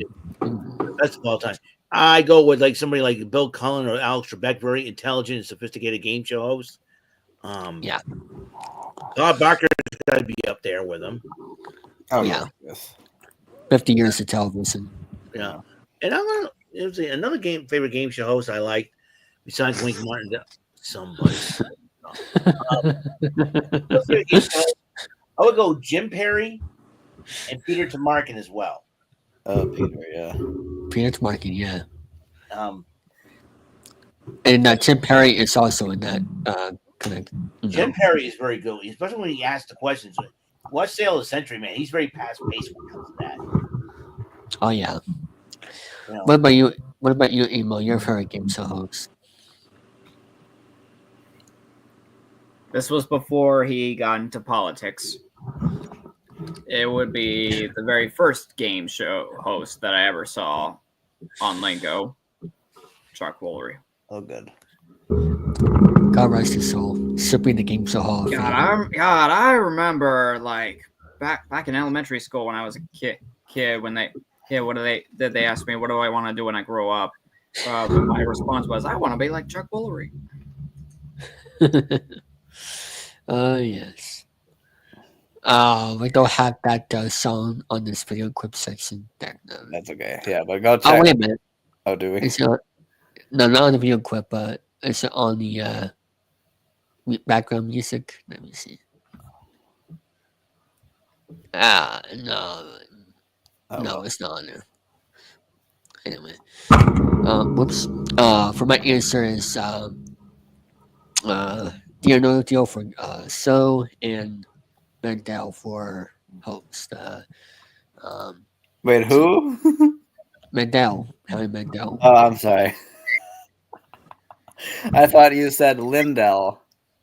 No. I'm like, he didn't host any game shows. He did pillow commercials, but not Oh. Mike Lindell hosted a game show. He'd be interesting for sure. Speaking Wait, of Deal or No Deal, let me see if I can get this. we need to get a hold of him. Hey, come host a game show with us, please. It'd be great. Very nice. Take a look at this, Eric. What do you want me to take a look at? That's what emo made. Oh, nice. Because that's my vision for Deal or No Deal for odd reasons. Like those are the models. The one that's underneath the word host is the host. Oh, it's not Mike Lindell. Okay. And I chose a very interesting character for the banker. Is it Mike Richards? No. Is it Chester James? Oh wait, what? Imagine Chester. Imagine Chester being the banker for Deal or No Deal. He'd be a good one. Yeah, he's right here. You know. I know. Say that to Jesse. Welcome, Jesse. Tell us who's the character, Brandon. Yeah, for the banker. So you want to know? Well, if you don't want to tell us, you can leave it a mystery or just tell us in private chat. But Well, I'll say this: somebody on David's Discord ended up figuring out who it is. oh, okay. Oh, okay. I thought it was going to be Donald Trump like he did one time, but No. Come on. keep Safari. Do you want to make? No, I don't make any changes. Be quiet. Yeah, but there's a reason. Is I knew I wanted Sokka in somewhere, but I didn't know exactly, so I had to go with the number one. Avatar Aang for number 13 was like the easiest, as well as Wubsy for number 20. That's cool. I think the person who I thought it might be it's not Jar Jar Binks from Star Wars. Oh no. He'd be a good manga. Good grief. Jar Jar. We should call you and offer you $20,000. Beavis and Butthead up there. Like, hey, Beavis, are we gonna play Deal or No Deal? Or what? I don't know, Butthead. It's a really tough game and stuff, and we're like gonna get some money and stuff, but the chicks are fine and all that. Shut up, Beavis. We're like gonna kick your ass if you don't shut up. Hey, shut up, Butthead. I want to play some video games. All right, I'm gonna go on this stream and this kid's trying to invite us and stuff. Why don't you just shut up, Butthead? I don't know, Beavis. You shut up. No, you shut up, Butthead. That's right. Classic. Yes, that's very good. We gotta give a round of applause. Where's the applause on it? No applause effects on here too. Not that. Oh, there we go. Thank you. Use that correctly for once. There we go. How are you doing today, Jesse? I'm doing good. You were watching the Oscars, right? Not really. Good, because it's a scam. Just like Oscars. Valentine's Day.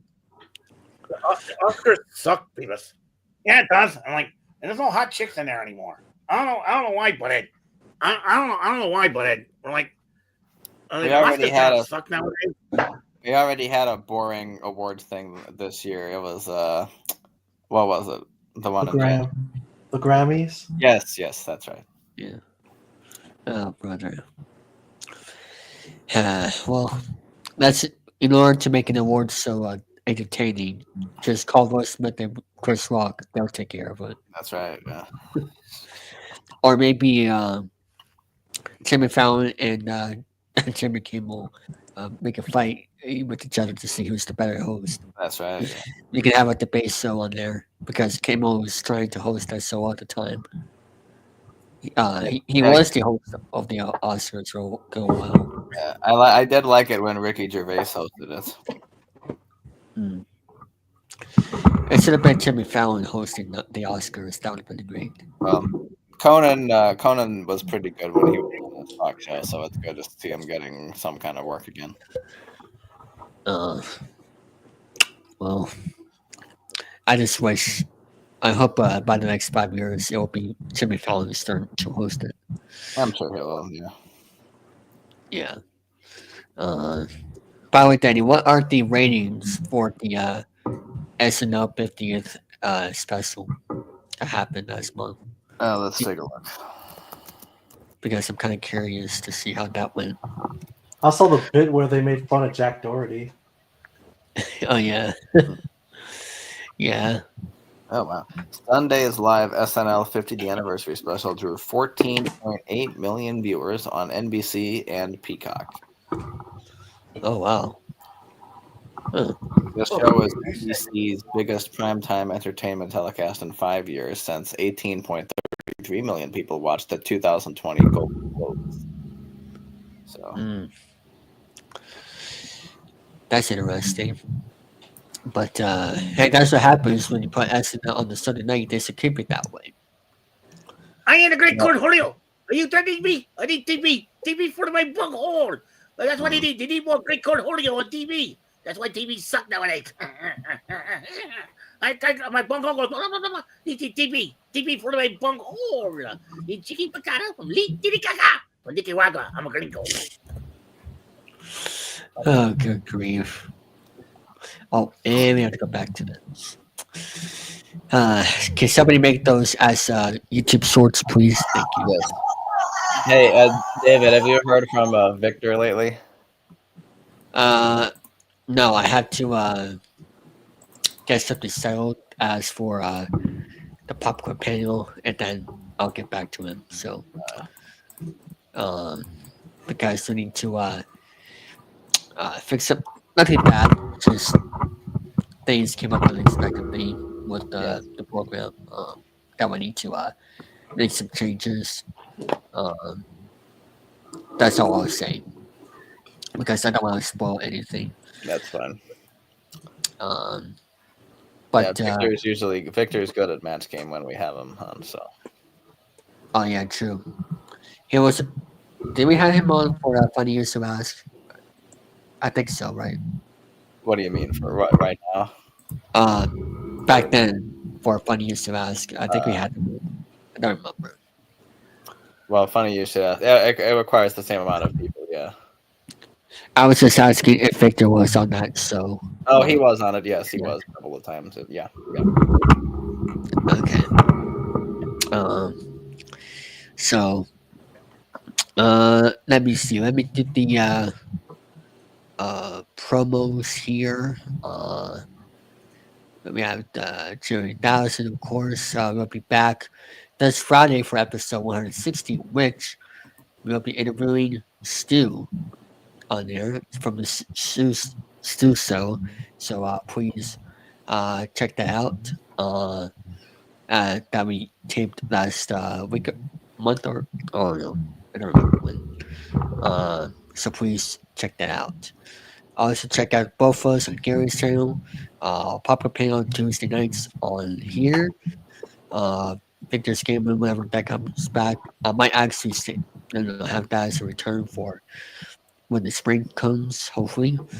And check out Breaking the Chains Thursdays at 6 p.m. Eastern on here. Also check out R&R Thursdays on Brandon's channel. Whenever Tried does it, Late Night Game with Devil, and also Open House on Thursday afternoons. Random Days, the House Files, and check out Dan's 2 shows on his page. And also go check out Danny Stan, his classic episodes, the archives. We might be coming back at the end of April. We'll see. Okay.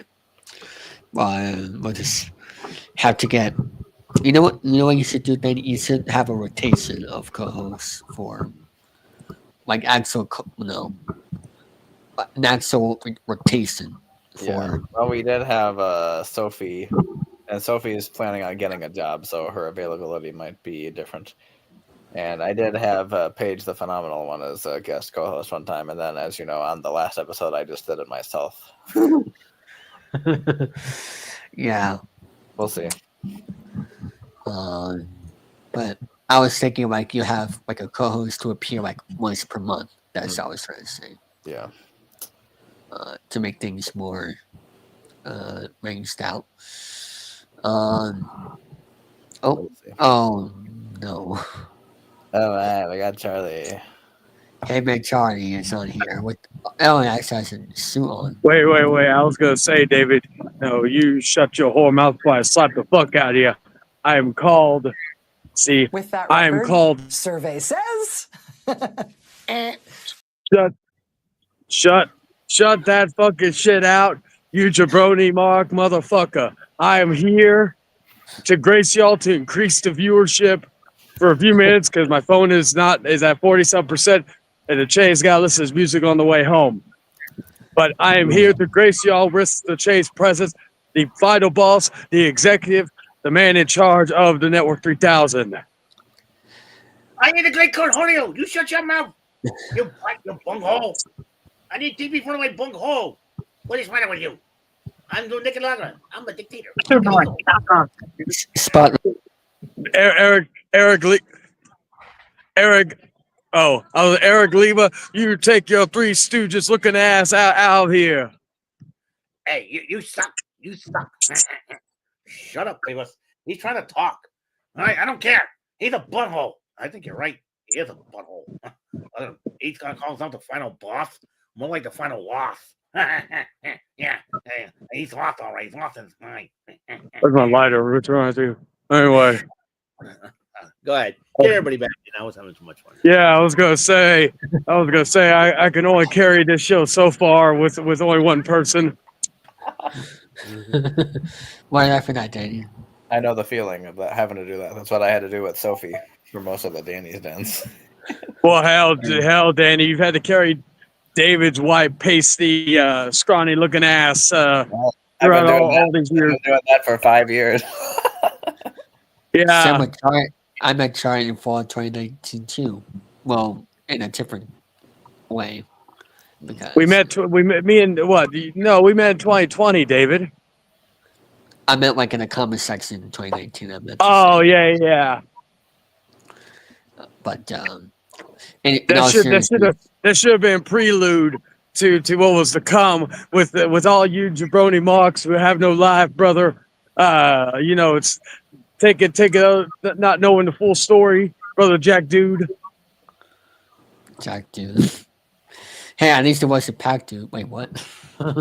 Pack Dude is good, but I mean, I think we knew another guy who used to like to smoke cigarettes, and he was from England, and he went by the name General, and he was kind of. Was he called General Erection? He was called General Nuisance. That's what Jordan used to call him. Oh, okay. I don't know what he's up to nowadays, but well, I'll rename him to Huge Erection. Okay. I'm hoping some people get those references. Nope. Well, of course you don't, David, because you're not a wrestling fan, you jabroni mark. How's there a sack in the live chat? Yeah. I haven't seen that guy General in forever, but yeah. There were a couple of times when I would go on his live streams and he'd be like, yeah. He'd be like, "Who's Game Show fan?" He's like, "Oh, wait a minute, I know him. Hey, how you doing?" Yeah, I'm just smoking. But yeah, I just got for work, so it was a good day. I felt like it was never going to end because there was a fight between the Spurs and I think OKC. I think. Oh, did you saw that? Yeah. No, I didn't get to see the Spurs game today. Yeah, they got their asses whooped. Well, that's expected. And these games matter now with the second half, Well, without Wimby, we can't really do anything. Yeah, I was gonna say that's gonna hurt them. I'm curious if they're gonna win because I can't remember if he was on the last game. Like I'm talking the last home game because I know they've been playing. I just again due to the rodeo they weren't playing here home for a while. Yeah, like no. Oh, They're not, David, the police will come for you because you're so fucking white. well, You're so white, it's a hate crime against white people. and that's their opinion. No, that's a fact. Well, Like even if somebody calls you the C word, that would be offensive to white people because you don't even look like you like that's the best thing you look at. You look like the inside of a fucking Twinkie. A vampire. You look like the inside of my like once I get you look like the stuff that comes out of me after I get done with my girl. That's how white you are. no comment. No David, do you know what that is though? Don't explain it because there's a few minutes left on. Oh, what? It's a few minutes left to what? We have until 9:05 p.m. your time, so. Oh, okay. There's It's no semen. time to Anyway, explain go it. ahead. Yeah. We know it's something sexual, Chayton. We're not dumb. We're not stupid. Well, Eric, I know you had to want to educate David like that one time I had to tell him about the birds and the bees. Yeah. I don't need to. About Hawk Tua. Oh yeah, Hawk Tua, spit on that thing. Yeah, I hope people are after her because she's doing nothing, which is good. Yeah, Anyway. I'm gonna get going. I just wanted to stop by and say what's up to everybody, and yeah, we'll see what my schedule is. I almost had to cancel open house because I made arrangements for something else, but luckily I was able to reschedule it to a different day because I thought I'm not doing anything Thursday, and I was like, oh wait, I am. Okay, well let me just redo everything, and then I need to start editing up the house files episode for this coming Thursday. It's pretty much going to be just clips of all of this stuff. So basically, stuff that wasn't posted as shorts is going to be the stuff that's going to be on that episode. Because I do have a few more shorts I need to make for the next couple of days because the shorts have been doing really, really well. Another short that passed 1,000 views. So more views than I'm gonna put it in the private.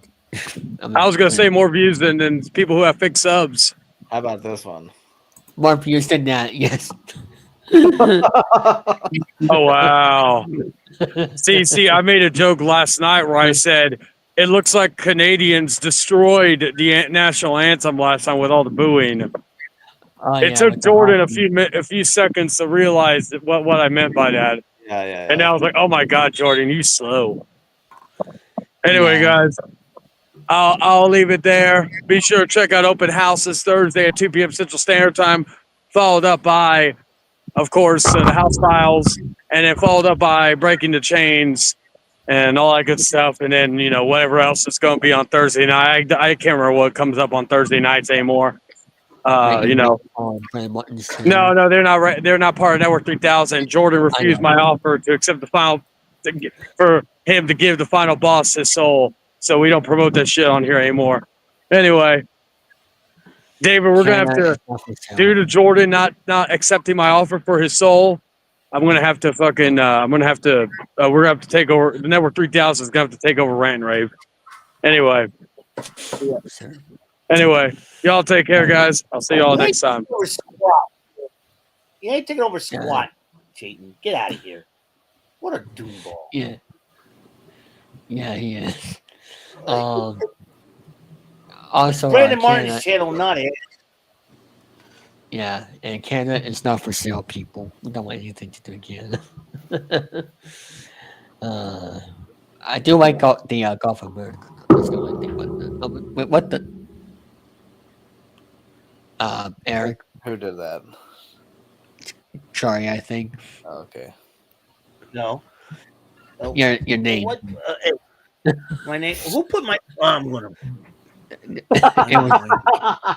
It was Charlie. How? Yeah, I'm gonna- How could he do it from his phone? Well, he's part of my StreamYard. I mean, yeah. I mean, I understand that. I can understand him doing it on a PC, That's or a laptop. But how on his phone He can might he? have a fancier phone where he can I do told it. you I hate I'm a being. Well, this episode is obviously brought to you by.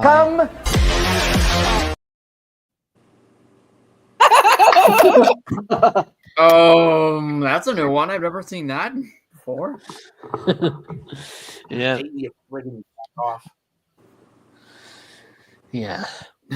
He's being chill. Anyway, I'll just put him next to a wheel watcher next door. If you wanna watch Wheel, turn on channel 4 and watch one, depending on where you live. Because over here it's on channel 5, but some people it's on channel 4. Yes. Make up your mind, Daggett. Tell before we end it, tell Jesse that story because I think he doesn't know what that meant. One time at a polka festival at like 2 in the morning, a bunch of us reconvened into this little hospitality room, and half of us are drinking, half of us are jamming, whatever. And I asked this guy from Wisconsin. He said he's drunk, but he's playing an accordion. He said, "Danny, what do you want me to play?" And I said, "Jeff, why don't you play the theme from Jeopardy?" And he looks at me like I'm crazy. He says, Jeopardy, are you nuts? Why would you want me to play that? And I said, and then someone else said, because he's a game show fan. And then he said, well, turn on channel 4 and watch. We got to play. Did you say Polka Fest? Yeah. Yep. Oh, polka. Yeah. Okay, I misheard you there. Yeah. Do you like polka remix? I think it. Polka music. If he knows what polka, no. Yeah, even I thought he said Pokemon on also. Oh, not a Pokemon Fest. No. Oh, no, I wouldn't be caught dead during one of those, but Imagine Danny at Pokemon Fest. We were like, yeah, it was to watch Wheel of Fortune, guys. Yes. Anyway, just coming up on February 30th. Oh wait, did it happen? Because I thought Super Wheel of Fortune was going to be on. And then I said on February 31st, that's when I'm getting married. So I hope to see you all there. Right after Super Wheel of Fortune. Yes. Yeah, who are you getting? Oh, February. Oh my God! Come on.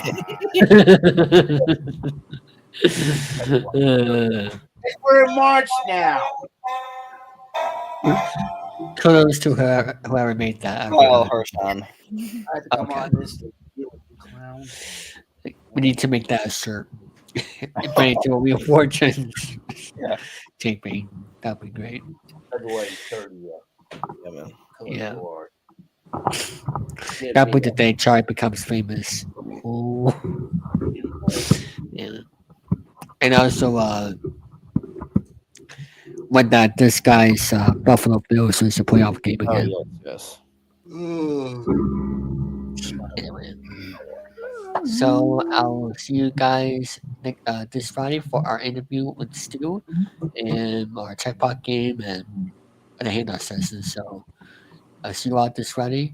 Have a good night and have a better day tomorrow. Yeah.